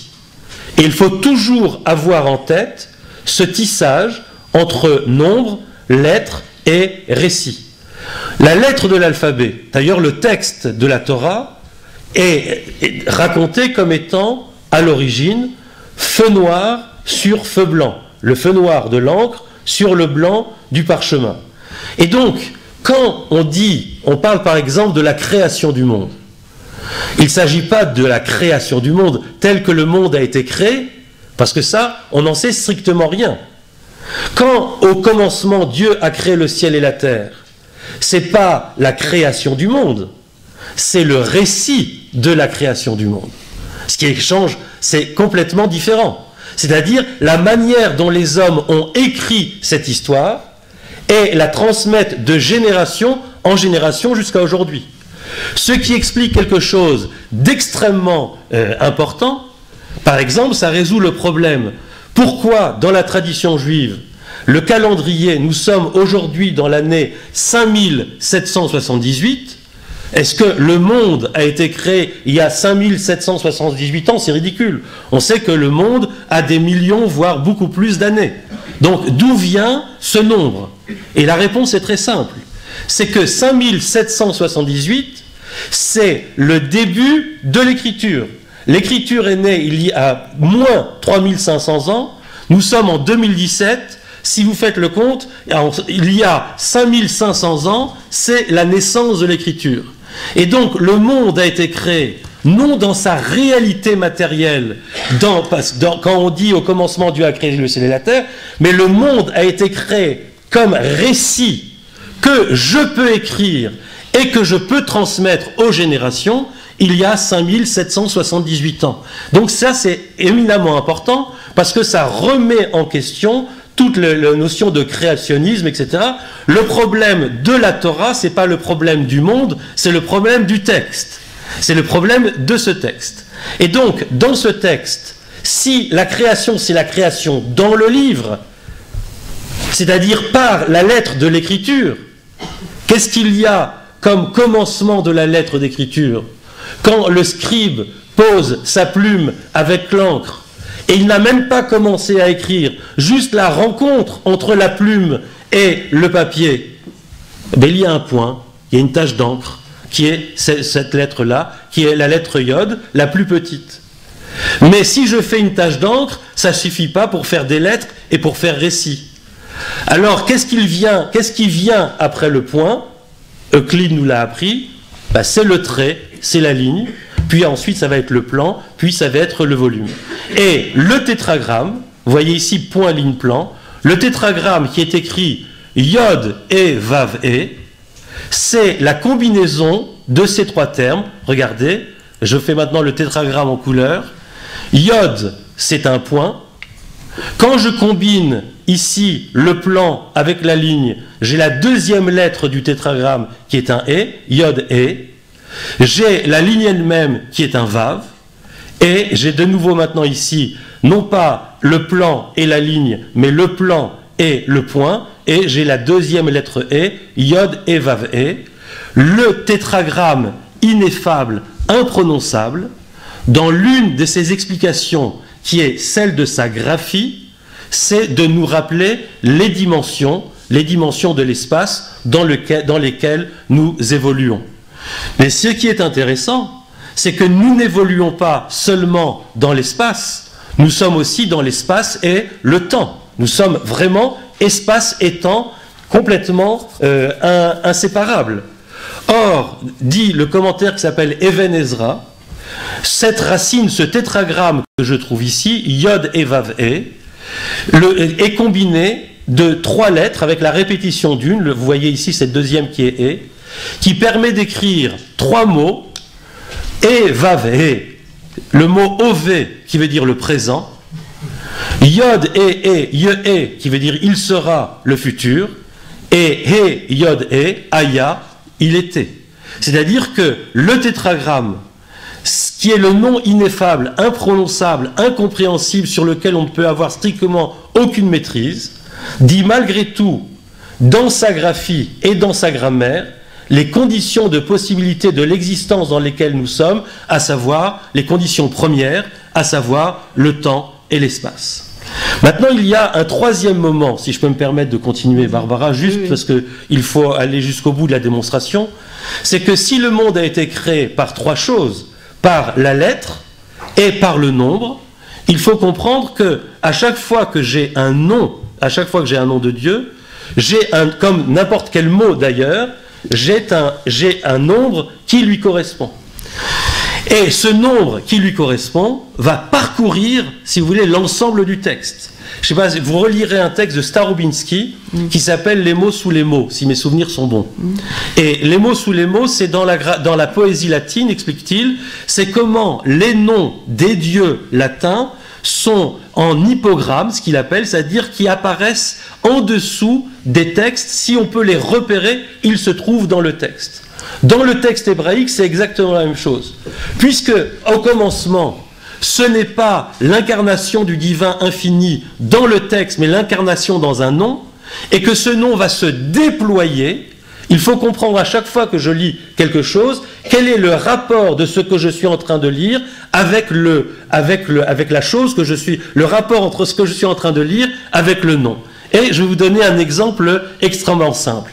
Est-ce que vous connaissez l'arche de Noé? Vous connaissez tous l'arche de Noé. L'arche de Noé, bien évidemment, qui n'a jamais existé. C'est un mythe babylonien repris par les Hébreux qui ont été en séjour en exil pendant 70 ans en Babylonie. Donc ils reviennent, ils emportent avec eux, on a parlé d'hybridation culturelle, ils emportent avec eux l'épopée de Gilgamesh et le déluge qui s'y trouve. Sauf qu'il va y avoir des différences. C'est que on retrouve tout. L'oiseau qui est renvoyé, on retrouve la colombe, on retrouve le corbeau, il y a une hirondelle en plus chez Gilgamesh, mais en hébreu, il va y avoir les dimensions de l'arche. C'est extraordinaire. L'arche fait 30 coudées de hauteur, 50 de largeur et 300 de longueur. Mais d'où viennent ces nombres? Et l'idée est très simple, c'est que lorsque j'ai un mot et il n'y a pas de nombre, je cherche la valeur numérique. Quand il y a des nombres, on va chercher à quel mot ça correspond. Et l'idée, elle est développée ici, est très simple. Vous voyez le tétragramme Yod et Vav E. Maintenant, on le connaît bien, c'est un ami à nous. C'est-à-dire ce point ligne plan combiné comme on a vu dans les couleurs. Ce YHVH imprononçable. Il a une valeur numérique simple. Yod, c'est 10. Le He, c'est 5. Le Vav, c'est 6 et le He, c'est 5. La somme de ces valeurs, c'est 10, 5, 6, 5, ça fait 26. 26, c'est la valeur numérique du tétragramme, comme je l'ai montré ici. La valeur numérique du tétragramme, c'est 26. Et ce nombre va parcourir l'ensemble du texte biblique, sera repérable à chaque fois, et on peut se demander comment il est repérable et comment il vit sous chaque mot du texte biblique. J'ai une arche qui fait 50 de largeur, 30 de hauteur et qui fait 300 de longueur. D'où viennent ces nombres? La réponse est très simple. C'est que si je multiplie la valeur numérique de la première lettre et de la deuxième, Yod et E, 10 fois 5, ça fait 50, c'est la largeur de l'arche. Si je multiplie les deux dernières, 6 fois 5, 30, c'est la hauteur de l'arche. Et si je multiplie les trois lettres présentes dans le tétragramme, c'est-à-dire 10, 5, 6, ça fait 300, c'est la longueur de l'arche. L'arche, qui n'a jamais existé, c'est un espace qui correspond à la construction du nom divin. C'est-à-dire que si le nom divin est fait de mesures, il est mesurable, il peut devenir un espace, il peut devenir un volume. Mais ce volume, ce n'est pas n'importe quel volume, puisque le monde doit être détruit par le déluge. Vous êtes d'accord? Le monde doit être détruit. Et Dieu dit à Noé, construis-toi une arche, rentre dedans avec les animaux et tu seras sauvé. Mais si ce n'est pas une arche, mais si c'est l'espace même du nom, ça veut dire rentre dans le nom divin, tu seras sauvé. Et le mot en hébreu, qui veut dire l'arche, qui se dit, qu'on traduit par arche, là c'est un véritable intraduisible, Barbara, qui est le mot teva, teva c'est en hébreu. En hébreu, le mot teva veut dire non pas la caisse comme dit Chouraki, non pas la boîte comme dit Chouraki, mais ça veut dire le mot. Teva c'est un mot. C'est-à-dire qu'il lui dit, il me dit tiens, me rappelez ce soir, il me dit tiens, ça, vous voyez ils sont forts, je sais pas, c'est les ondes, ils ont dit, ça fait, tu dois arrêter de parler, t'as dit que le nom de Dieu c'était le silence, alors tu dois y aller, mais je suis qu'au début, hein, c'est pas grave, mais ça sera une autre fois, regardez, je vais vous montrer les images après, c'est que rentre dans le mot Teva, c'est pas rentre dans l'arche, rentre dans un mot qui a les dimensions du nom de Dieu, et tu seras sauvé. Mais, qu'est-ce que ça veut dire, rentrer dans le nom de Dieu, et tu seras sauvé? C'est rien, c'est de la mystique, ou de la poésie, ou de la métaphysique, et puis là, vraiment, on dit rien. C'est comme tout à l'heure, qu'est-ce qu'il a dit à Moïse? Il n'a rien dit. Je finis, hein, c'est ça? J'ai fini. Non, mais tu as éclaté le temps, c'est même pas... Non, mais j'ai fini. Non, mais continue. Non, vraiment, je finis juste la chose. C'est un commentaire de Rabbi Abraham Boulafia qui dit, d'accord, on sait maintenant quelles sont ces valeurs, 50, 36, on sait comment ça a été construit. Mais maintenant, retraduisons en lettres c'est longueur, largeur et hauteur. 30, c'est la lettre Lamed. 300, c'est la lettre Shin, je ne l'ai pas écrit. Et 50, c'est la lettre Nun. Quand j'écris Lamed Shin Nun, ça écrit le mot Lachon, qui veut dire la langue que l'on parle. C'est-à-dire rentre dans un mot qui a les dimensions d'une langue, qui va se déployer dans une langue, et à ce moment-là, tu seras sauvé. La lecture, je dirais, hébraïque, à partir de la question du nom de Dieu, du déluge, c'est que la possibilité de sauver le monde, c'est d'entrer dans un mot qui a les dimensions d'une langue. Et la question est de savoir qu'est-ce que c'est qu'une langue, question à laquelle, bien évidemment, je ne répondrai pas aujourd'hui.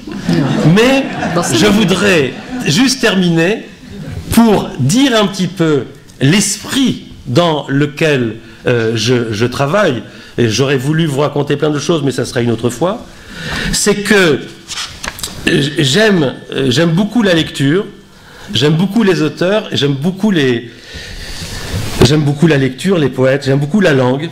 Et il y a un auteur, il y a beaucoup d'auteurs que j'aime beaucoup, bien sûr, mais il y a un auteur que j'aime particulièrement, qui est Valère Novarina.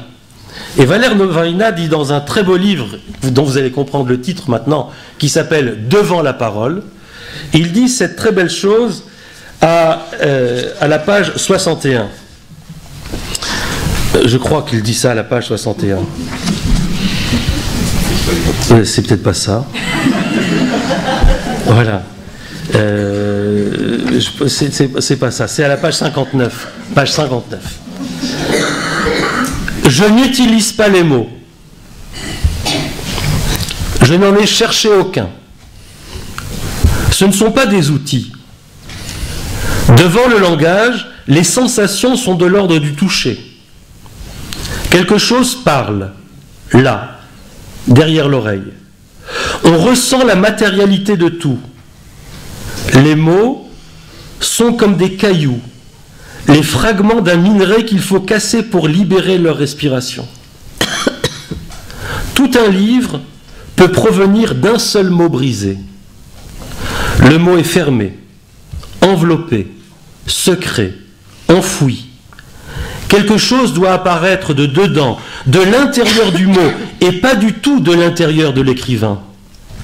Les mots en savent beaucoup plus que nous, mais il faut les prendre avec amour, entre ses mains, et les porter à son oreille. Les mots sont au sol, incompréhensibles et comme des noyaux.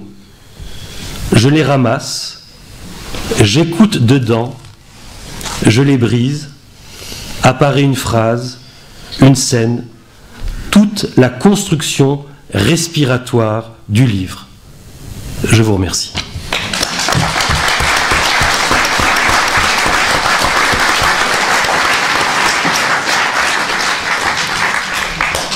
Moi, je vais vous laisser immédiatement la parole parce que Rachid doit nous quitter dans un quart d'heure, 20 minutes maintenant. Oui, à 16h. Et donc, je vais vous laisser la parole pour que la discussion puisse s'engager entre vous trois et avec vous. On peut passer un micro, peut-être. Mais d'abord, peut-être avez-vous des questions les uns aux autres. Si je peux me permettre une question pour Marc-Alain. Oui. Tu pars du principe que la Bible hébraïque est faite donc à partir de lettres et qui sont des consonnes. Les premiers fragments du Coran sont effectivement des consonnes, il n'y a pas de voyellisation. Mais est-ce que ça suppose, est-ce que ce n'est pas d'abord lié au fait qu'il faut d'abord connaître, d'un point de vue de la mémoire, ce que contient ce texte-là, pour pouvoir mettre les voyelles et les accents? Est-ce qu'il n'y a pas déjà un mémorable, je dirais, quelque chose qui relève d'un apprentissage déjà d'un contenu pour pouvoir lire ce texte-là? Ou est-ce que quelqu'un, par exemple, qui apprend l'hébreu aujourd'hui, est-ce qu'il est capable de lire ce texte-là s'il n'a pas cette capacité de mémoire déjà contenue dans ce texte? Oui. Je réponds? Oui. C'est une excellente question et c'est très juste. C'est-à-dire que il faut parler. Je donne un exemple. Il y a un rite de passage dans le judaïsme qui se fait à l'âge de 13 ans, qu'on appelle la bar ou la bat mitzvah, qui est un rite de passage qui consiste à apprendre à lire la Torah. Et à pouvoir, on monte à la synagogue, on va prendre le rouleau. Bien évidemment, à 13 ans, l'enfant, même s'il parle hébreu, n'est pas capable de lire ce texte, il faut qu'il l'apprenne d'abord. Et donc, non, mais ce qui est très important, ce que dit, c'est qu'il faut déjà connaître le texte pour pouvoir le lire. Ouais, c'est ça. Et en même temps, il faut être capable de savoir qu'on efface le sens pour pouvoir lui donner d'autres interprétations. De le réinventer. Et exactement, de pouvoir le réinventer.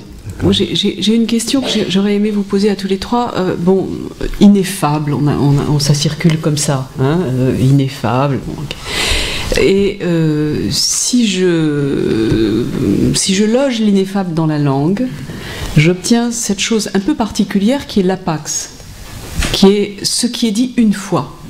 Et donc, dont on ne connaît par définition pas le sens, puisqu'il n'y a pas de contexte, ou il n'y en a qu'un. Et que donc, par définition, c'est d'emblée gros de tous les sens possibles jusqu'à ce qu'on le décide. Alors, je voudrais vous poser cette question. C'est quoi l'apax chez vous? Vous en avez un peu parlé, mais dans les textes que vous étudiez, où sont les apax? Je vais fermer. Moi, je pourrais... Oui. Je sors un peu des domaines où vous vous trouvez, mais en grec, j'entends dans le grec de la philosophie religieuse. Merci. Il y a des noms incompréhensibles. Donc c'est bien une forme d'apax. On appelle un dieu d'un nom dans les textes magiques, notamment dans les papyri. On leur donne ce que les philologues appellent les nomina barbara, c'est ces choses qu'on n'arrive pas à... Je sais. Pardon. J'ai l'habitude. C'est ces choses qu'on n'arrive pas à comprendre, mais qui sont efficaces. Et ça, c'est très important, effectivement, parce que ça nous entraînerait à avoir un dialogue tous ensemble là, sur cette affaire. C'est-à-dire qu'il est question à la fois d'indicible, aporeton en grec, qu'on ne peut pas dire, ou d'incompréhensible, c'est encore autre chose. Mais il y a une présence importante de noms efficaces dont on ne connaît pas le sens et dont on ne doit pas connaître le sens. Oui. Et ça renvoie chez les Grecs un sujet que j'ai abordé une fois, il y a longtemps maintenant, mais qui m'avait beaucoup intéressé, c'était la manière dont les dieux s'appellent eux-mêmes. Et les dieux s'appellent eux-mêmes, je dirais, par des apax, en fait. Hein? La langue des dieux, chez Homère, c'est des apax. Absolument. Il y en a 3 exemples, c'est tout. Ouais. C'est des apax absolus. Absolu. On ne sait pas du tout d'où les mots viennent, etc. Mollu, fusis. Bon. Alors là, je pense qu'on pourrait faire une étude comparatiste extraordinaire de la manière de viser alors comment le qualifier? Indicible c'est les ersatz de l'indicible. Les apax, c'est les ersatz d'indicible. Qu'est-ce que tu dirais? Qu'est-ce que vous diriez, l'un et l'autre? Il faut d'abord que je puisse bien avoir compris la question. Elle est compliquée? Parce qu'on est toujours dans des phénomènes de traduction, parce que quand tu dis apax, je pense à partir de ton système référentiel, ça veut dire un certain nombre de choses, mais... Une seule chose, ça veut dire? Oui. Ça veut dire une seule chose? Oui, une seule chose qui apparaît dans le texte, etc. Mais je sais pas si j'ai envie de répondre à cette question de cette manière-là, mais par exemple, dans le Coran, il y a un certain nombre d'apax. Il y a des formules qui n'apparaissent qu'une seule fois, et on n'a pas la possibilité de remonter à la signification exacte. Donc, parfois, de la tradition musulmane, par exemple, sur le terme samad, si on prend quelqu'un comme Tabari, qui est un exégète d'origine perse, mais qui s'exprime en arabe, je dirais, au Xe siècle, il donne au moins 32 significations, finalement, de ce mot-là, puis il termine souvent par Wallahu a'lam, Dieu seul sait. C'est-à-dire que pour moi, s'il devait y avoir un apax, c'est plutôt celui-là, Dieu seul sait. Et c'est employé plein de fois. Non, pas dans le Coran, mais pour moi, c'est plutôt cette idée de... si je devais choisir un apax, c'était celui dont je vous ai parlé tout à l'heure de la sourate 112, qui est le terme samad. Oui. Parce qu'on part du principe que tout le Coran est contenu, c'est-à-dire l'unicité, tout le Coran est contenu dans cette sourate-là. Voilà. Et je pense que Et c'est dans un peu la même dans chose. cette sourate-là, il y a quand même 5 apax. Pour 4 versets, il y en a 5. Voilà, enfin pour moi ça serait un vraiment bon point de départ de réflexion et de comparaison un peu qui prendrait les choses par un biais tout petit peu différent par rapport au comparatisme ordinaire. Oui, c'est intéressant, oui. Non, c'est vrai. Bon. Non, je veux pas... Tu veux pas répondre à la question? Si, il a déjà un peu répondu, mais toi aussi. Oui, j'ai déjà répondu. Mais vas-y, tu peux le faire d'une phrase. Non, moi je pensais, là aussi ça fait partie en une phrase, ça fait partie des questions et des rencontres d'idées innovantes qui permettent de penser différemment. C'est une question que je crois qu'on pourrait dire que la lecture du texte biblique, c'est comment faire, non pas de rechercher les apax qui n'apparaissent qu'une seule fois, mais comment faire pour que chaque mot que l'on rencontre soit comme si on le rencontrait pour la première fois et qu'il soit tout seul.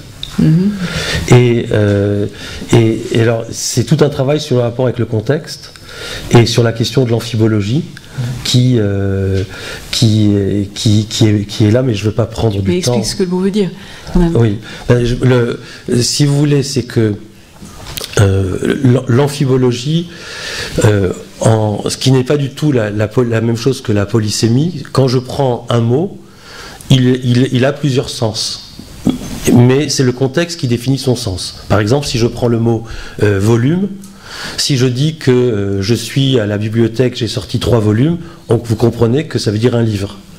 Si je dis je suis sorti de la discothèque parce que le volume était trop fort, vous comprenez que c'est une hauteur de son.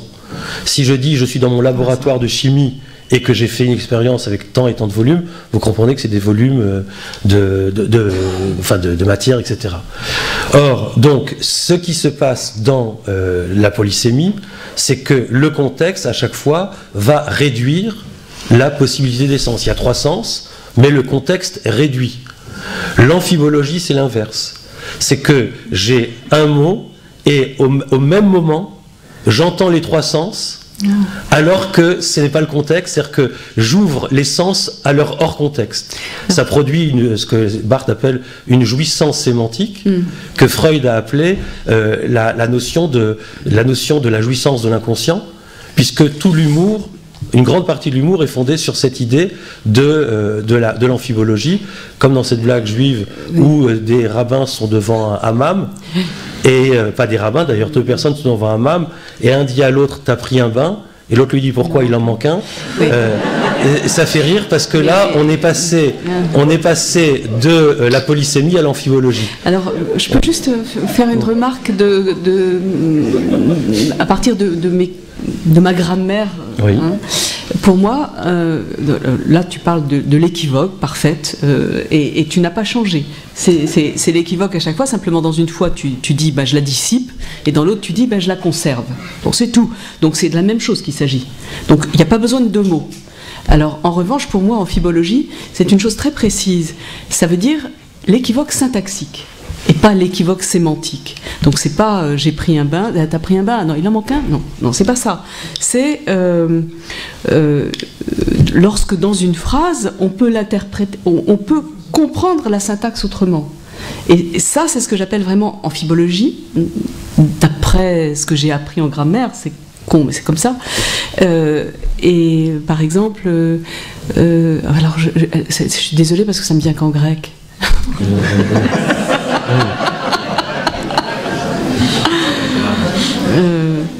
On va l'entendre. Bon, non.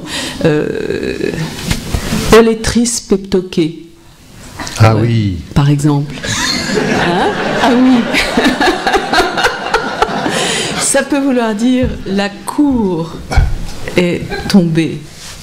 La cour s'est effondrée et on comprend olétris peptoké, ou bien ça peut vouloir dire la chanteuse et la danseuse s'est cassé la gueule 3 fois.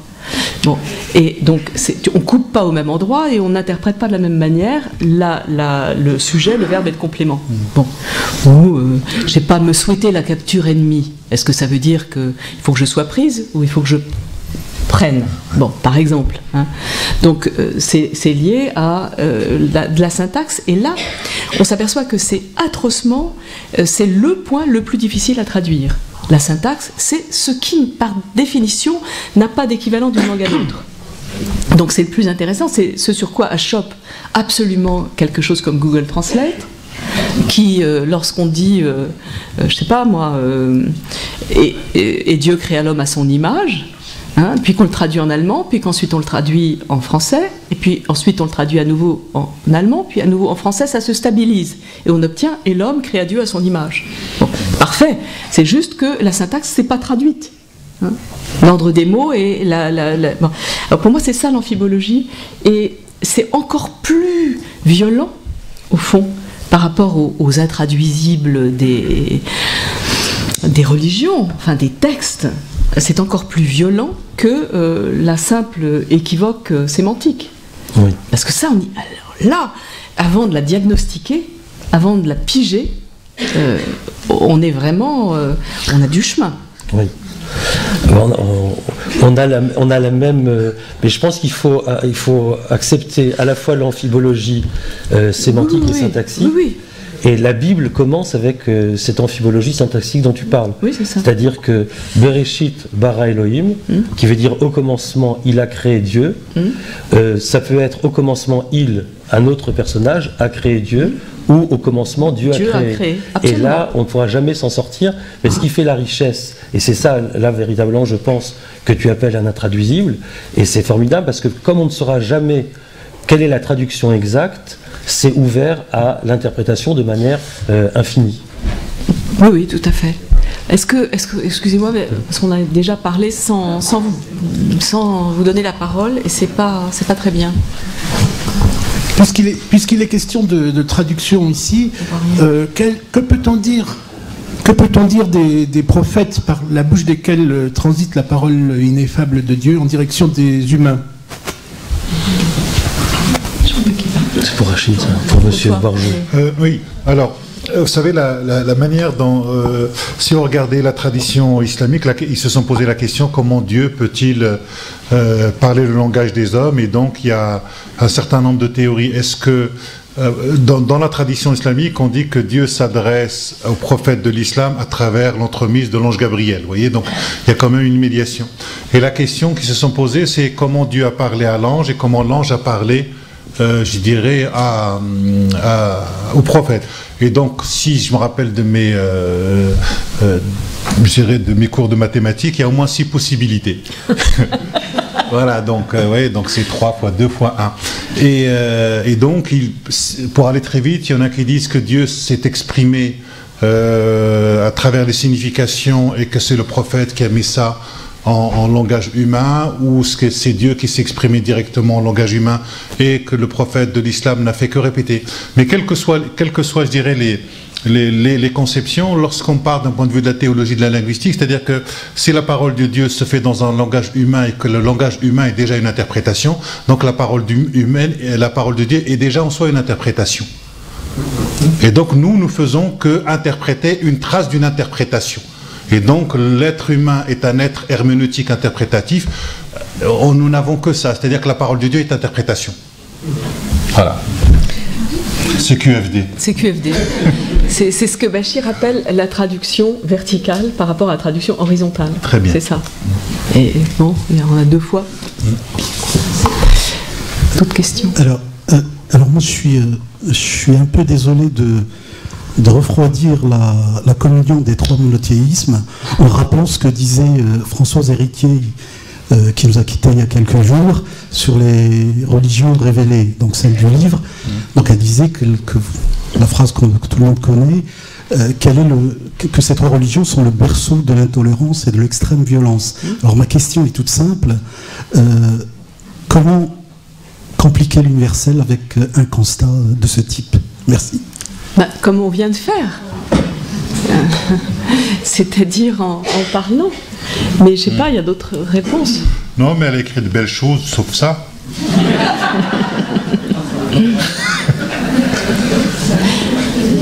Non, mais le constat qu'elle a fait, tout le monde peut le faire, c'est vrai. Et par ailleurs, autre chose est vrai aussi. Du moins, on peut essayer de le rendre vrai.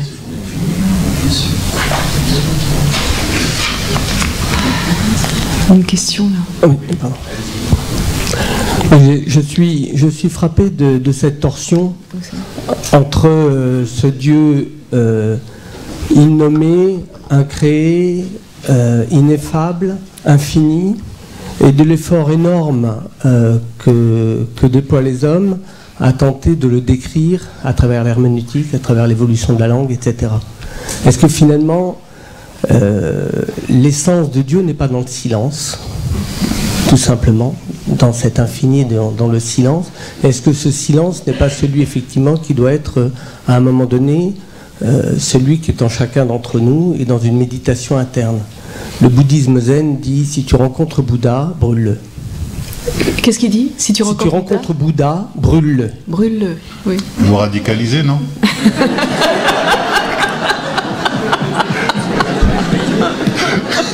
Qu'est-ce que vous avez dit? Il est champion de kickboxing. Non, mais... Ça veut dire gare au boubou, quoi. Gare au boubou.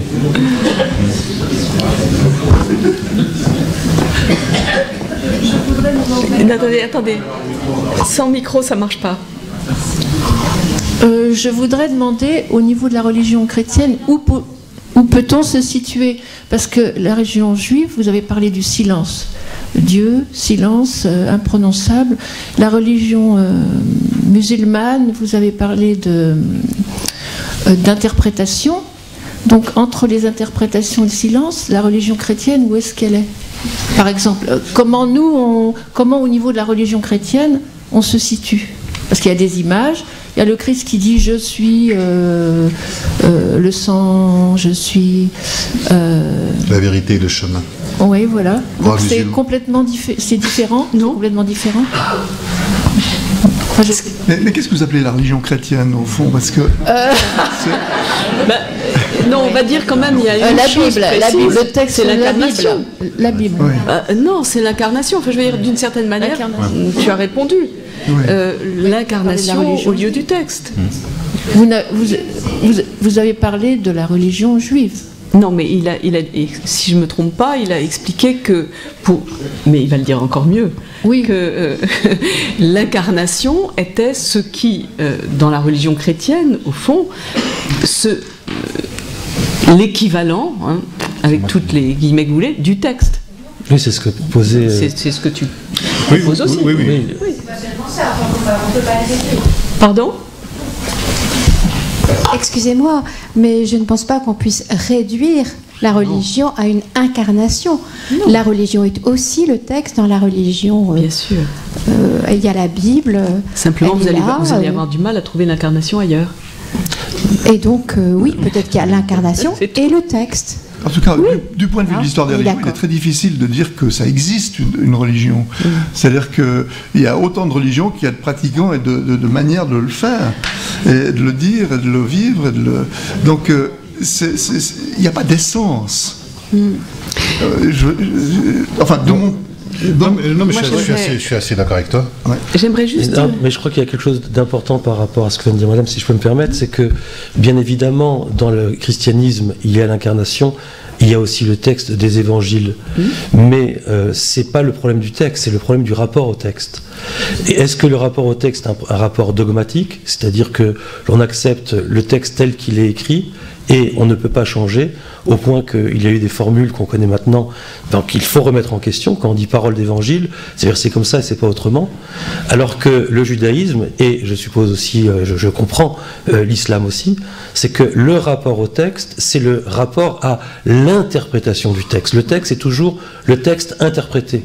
Et il y a vraiment l'impossibilité d'accepter le texte tel qu'il est, qui serait comme une sorte de parole idole ou de parole dogme, si vous voulez, il n'y a pas de dogme dans le judaïsme, par exemple. Il y a quelque chose... C'est un peu compliqué. C'est un peu compliqué de réduire la religion chrétienne au dogme, même avec la Vulgate, je veux dire. Justement, ça s'appelle Vulgate. Oui. Puis il y a quelque chose, me semble-t-il, de ce que je me rappelle de mes cours sur le christianisme, c'est-à-dire que d'un point de vue théologique, le Verbe de Dieu se fait chair, et donc Jésus de Nazareth parle en araméen, on a des textes en grec. Absolument. Et donc en latin. Le rapport à la langue n'est absolument pas du tout le même. C'est pour ça que si on veut faire un bon comparatif, me semble-t-il, notamment entre l'islam et le christianisme, même si effectivement les religions sont des organismes vivants qui se développent et qu'à un moment, d'un point de vue dogmatique, on a besoin de répondre, à une question, mais il me semble que la nature du Christ, de Jésus consubstantiel à Dieu, c'est la même chose que la question du Coran. C'est-à-dire que si on doit faire un comparatif, c'est entre Jésus-Christ pour les chrétiens et le Coran, et pas le Coran et les évangiles, même si effectivement, d'un point de vue de la médiation pour, atteindre Jésus-Christ, on est obligé de passer par la médiation des textes. Mais dans les trois cas, nous nous retrouvons face à un rapport herméneutique d'un texte qu'il s'agit de lire et d'interpréter. Simplement, d'un côté, il est passé par la langue grecque, et de l'autre côté, on a l'hébreu et l'arabe qui sont censés être les paroles avec lesquelles les prophètes ont parlé. Ouais, je pense que la bonne idée, et c'est pour ça que je propose de travailler comme ça, c'est le rapport à la langue et aux langues. Et justement, là, on voit l'arabe, on voit l'hébreu et comme tu dis, le Christ ne parlait pas, alors, ni grec, ni latin. S'il parlait quelque chose, c'est araméen. Donc, il y a un rapport complexe à la langue pour la chrétienté, ou pour la Bible chrétienne, qui est montré par le fait que la traduction de Saint Jérôme, qui s'est déroulée en 30 ans, il a passé sa vie à ça, et il en a fait plusieurs, comme Luther de son côté, passera 30 ans à retraduire la Bible en allemand.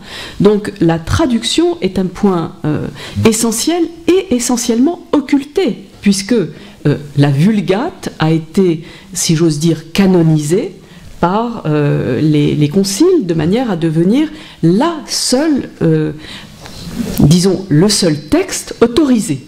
Autorisé est le mot. C'était le mot des conciles. C'est le rapport au texte aussi qui est compliqué, parce que c'est pas toujours lu le texte par tout le monde. Absolument. Ouais. Mais oui, non, je vous laisse, mais je veux souligner vraiment ce rapport à la langue comme étant un point, mais clé de saisie des différences. Oui. Mais tu as tout à fait raison. D'ailleurs, le christianisme a été fondamental de ce point de vue-là pour la création de certains univers linguistiques, comme l'arménien, par exemple. Complet, cyrillique, tout ce que tu voudras. Toutes les langues, enfin, Nietzsche disait à propos de la Bible de Luther, il disait le plus beau texte allemand que j'ai jamais lu, le plus beau livre allemand, c'est la Bible. C'est la Bible de Luther, évidemment. C'est le plus beau texte allemand. Mais là, on le lisait, c'était fait pour être lu. Mais avant, c'était pas fait pour être lu, nécessairement. C'était fait même pour être parlé et pour être compris, justement, avec la Bible de Luther, par la femme au foyer. Oui, mais ça, c'est nouveau, c'est une révolution, ça. Absolument. Ouais.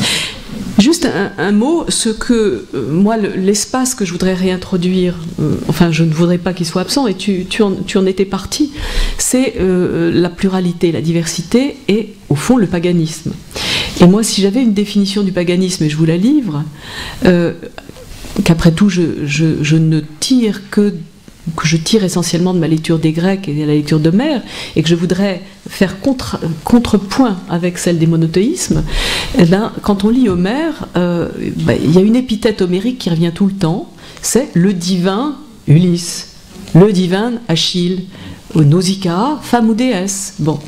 Et moi, ça m'intéresse de définir le paganisme de la manière suivante: celui qui arrive en face, ça peut être un dieu. Oui. Voilà. Oui. Absolument. On a ça aussi dans l'histoire d'Abraham. Oui. Mais c'est vrai, ça peut être un dieu. Ouais. Puis en même temps, ce qui arrive en face, ça peut être aussi Dieu. Pas souvent, hein. Surtout dans le monothéisme, pas souvent. Mais je pense que le concept de monothéisme est un concept, à mon avis, en tout cas pour le Coran, au départ, qui n'est pas tellement pertinent. Oui, ça c'est peut-être vrai. Et dans le Coran, c'est plutôt l'idée de l'unicité qui n'est pas l'idée de mono-vérité ou de monothéisme.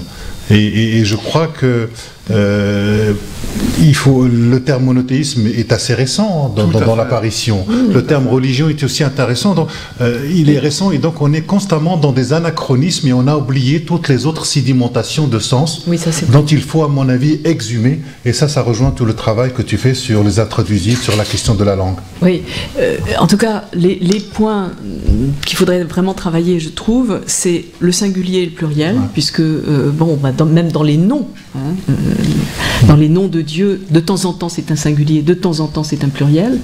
Et puis aussi, et c'est absolument lié, le rapport à l'article. Est-ce que c'est un article défini? Est-ce qu'il y en a un? Bon, comment ça se goupille? Et c'est là où on rejoint, c'est pour ça que je faisais un peu de trucs sur l'amphibolie, quoi. C'est parce que vraiment la syntaxe, là, elle est clé. La grammaire et la syntaxe, c'est clé. Si je peux me permettre par rapport à la question de Madame, dans les différences importantes, parce que comme je disais tout à l'heure, ce qui est important c'est de voir les différences, il y a le problème de la foi. Dans le judaïsme, il faut comprendre que c'est une religion sans foi. C'est-à-dire qu'il y a un texte très simple, mais pas sans doigt. Voilà. Qui dit, par exemple, j'espère qu'un jour, on fait parler Dieu, que mes enfants m'auront oublié, mais qu'ils n'oublient pas le texte. Par exemple, je peux dire sans aucun problème par rapport à moi-même, par rapport à mes élèves ou par rapport à mes maîtres ou par rapport à mes collègues rabbins, je peux dire je suis athée. Souvent je dis pour faire rire, je suis athée, Dieu merci. Et ça choque personne parce que on ne demande pas à un juif de croire. La foi ne fait pas partie de la tradition juive. Ce qu'on appelle la foi, la émouna, c'est la foi que le texte qu'on est en train de lire a quelque chose à nous dire. On a foi dans le texte, c'est un élan de confiance. On a plus, c'est Steiner qui dit ça dans Après Babel, c'est au chapitre 4, il dit la notion de foi, c'est la foi dans le texte. Et donc, quand on lit un texte, on commence par cet élan de confiance que ce texte a quelque chose à nous dire. Et si je dis je suis athée, c'est-à-dire au sens réel, par exemple, un rabbin sans Dieu, ou si je dis que profondément je ne crois pas en l'existence de Dieu, ce que je peux dire, ça engage que moi. Ça m'empêche pas d'être rabbin.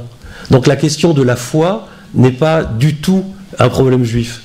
Et il faudrait redéfinir. Et par rapport au christianisme, un chrétien qui dit « je ne crois pas en Jésus, mais je lis les évangiles », c'est pas le même rapport. Donc il y a vraiment deux rapports complètement différents par rapport au texte et par rapport à Dieu ou à son incarnation. Et je pense que ça, c'est aussi quelque chose qu'il faut prendre en compte et travailler dans le projet que tu veux mettre en place. Il y a une question. Oui. Non mais si Rachid doit partir, tu peux quitter la table. Je vais peut-être répondre... C'est pour Monsieur Barzine. Vous avez parlé de Allah, qui n'est pas le Dieu des musulmans. Oui. Mais alors comment vous situez Mahomet? Alors tout d'abord, pour beaucoup de linguistes, Mohammed, ça veut dire celui qui est loué. Donc c'est pas tellement un prénom, mais c'est plutôt l'idée d'un adjectif. Pour la tradition islamique, Mohammed est un homme qui reste un homme, même s'il est prophète, mais il reste toujours dans sa condition d'homme. Et il y a plein de passages dans le Coran où le discours coranique dit finalement Mohammed n'est qu'un homme comme vous qui va sur les marchés, etc. C'est-à-dire qu'il faut bien humaniser Mohammed dans la société du 7e siècle et ensuite comment la tradition islamique va construire la figure de Mohammed. C'est-à-dire comment chaque société est dans la reconstruction d'une figure idéale jusqu'à celle que nous voyons aujourd'hui. Mais je dirais le véritable acteur dans le Coran, c'est pas Mohammed, c'est Dieu qui parle. C'est Dieu qui fait ceci, c'est Dieu qui fait cela. Mais finalement, tout le discours coranique est organisé autour d'un Dieu qui parle et qui agit.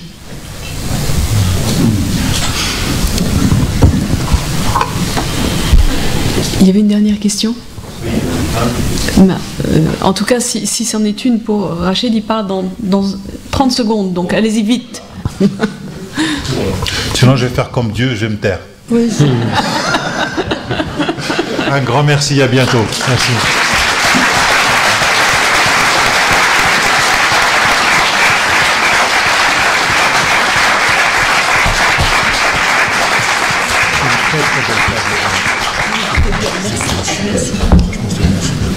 Merci beaucoup. C'était magnifique. Toi aussi, non, mais c'est vrai. Non, mais magnifique. Comme un talmudique, mais encore mieux.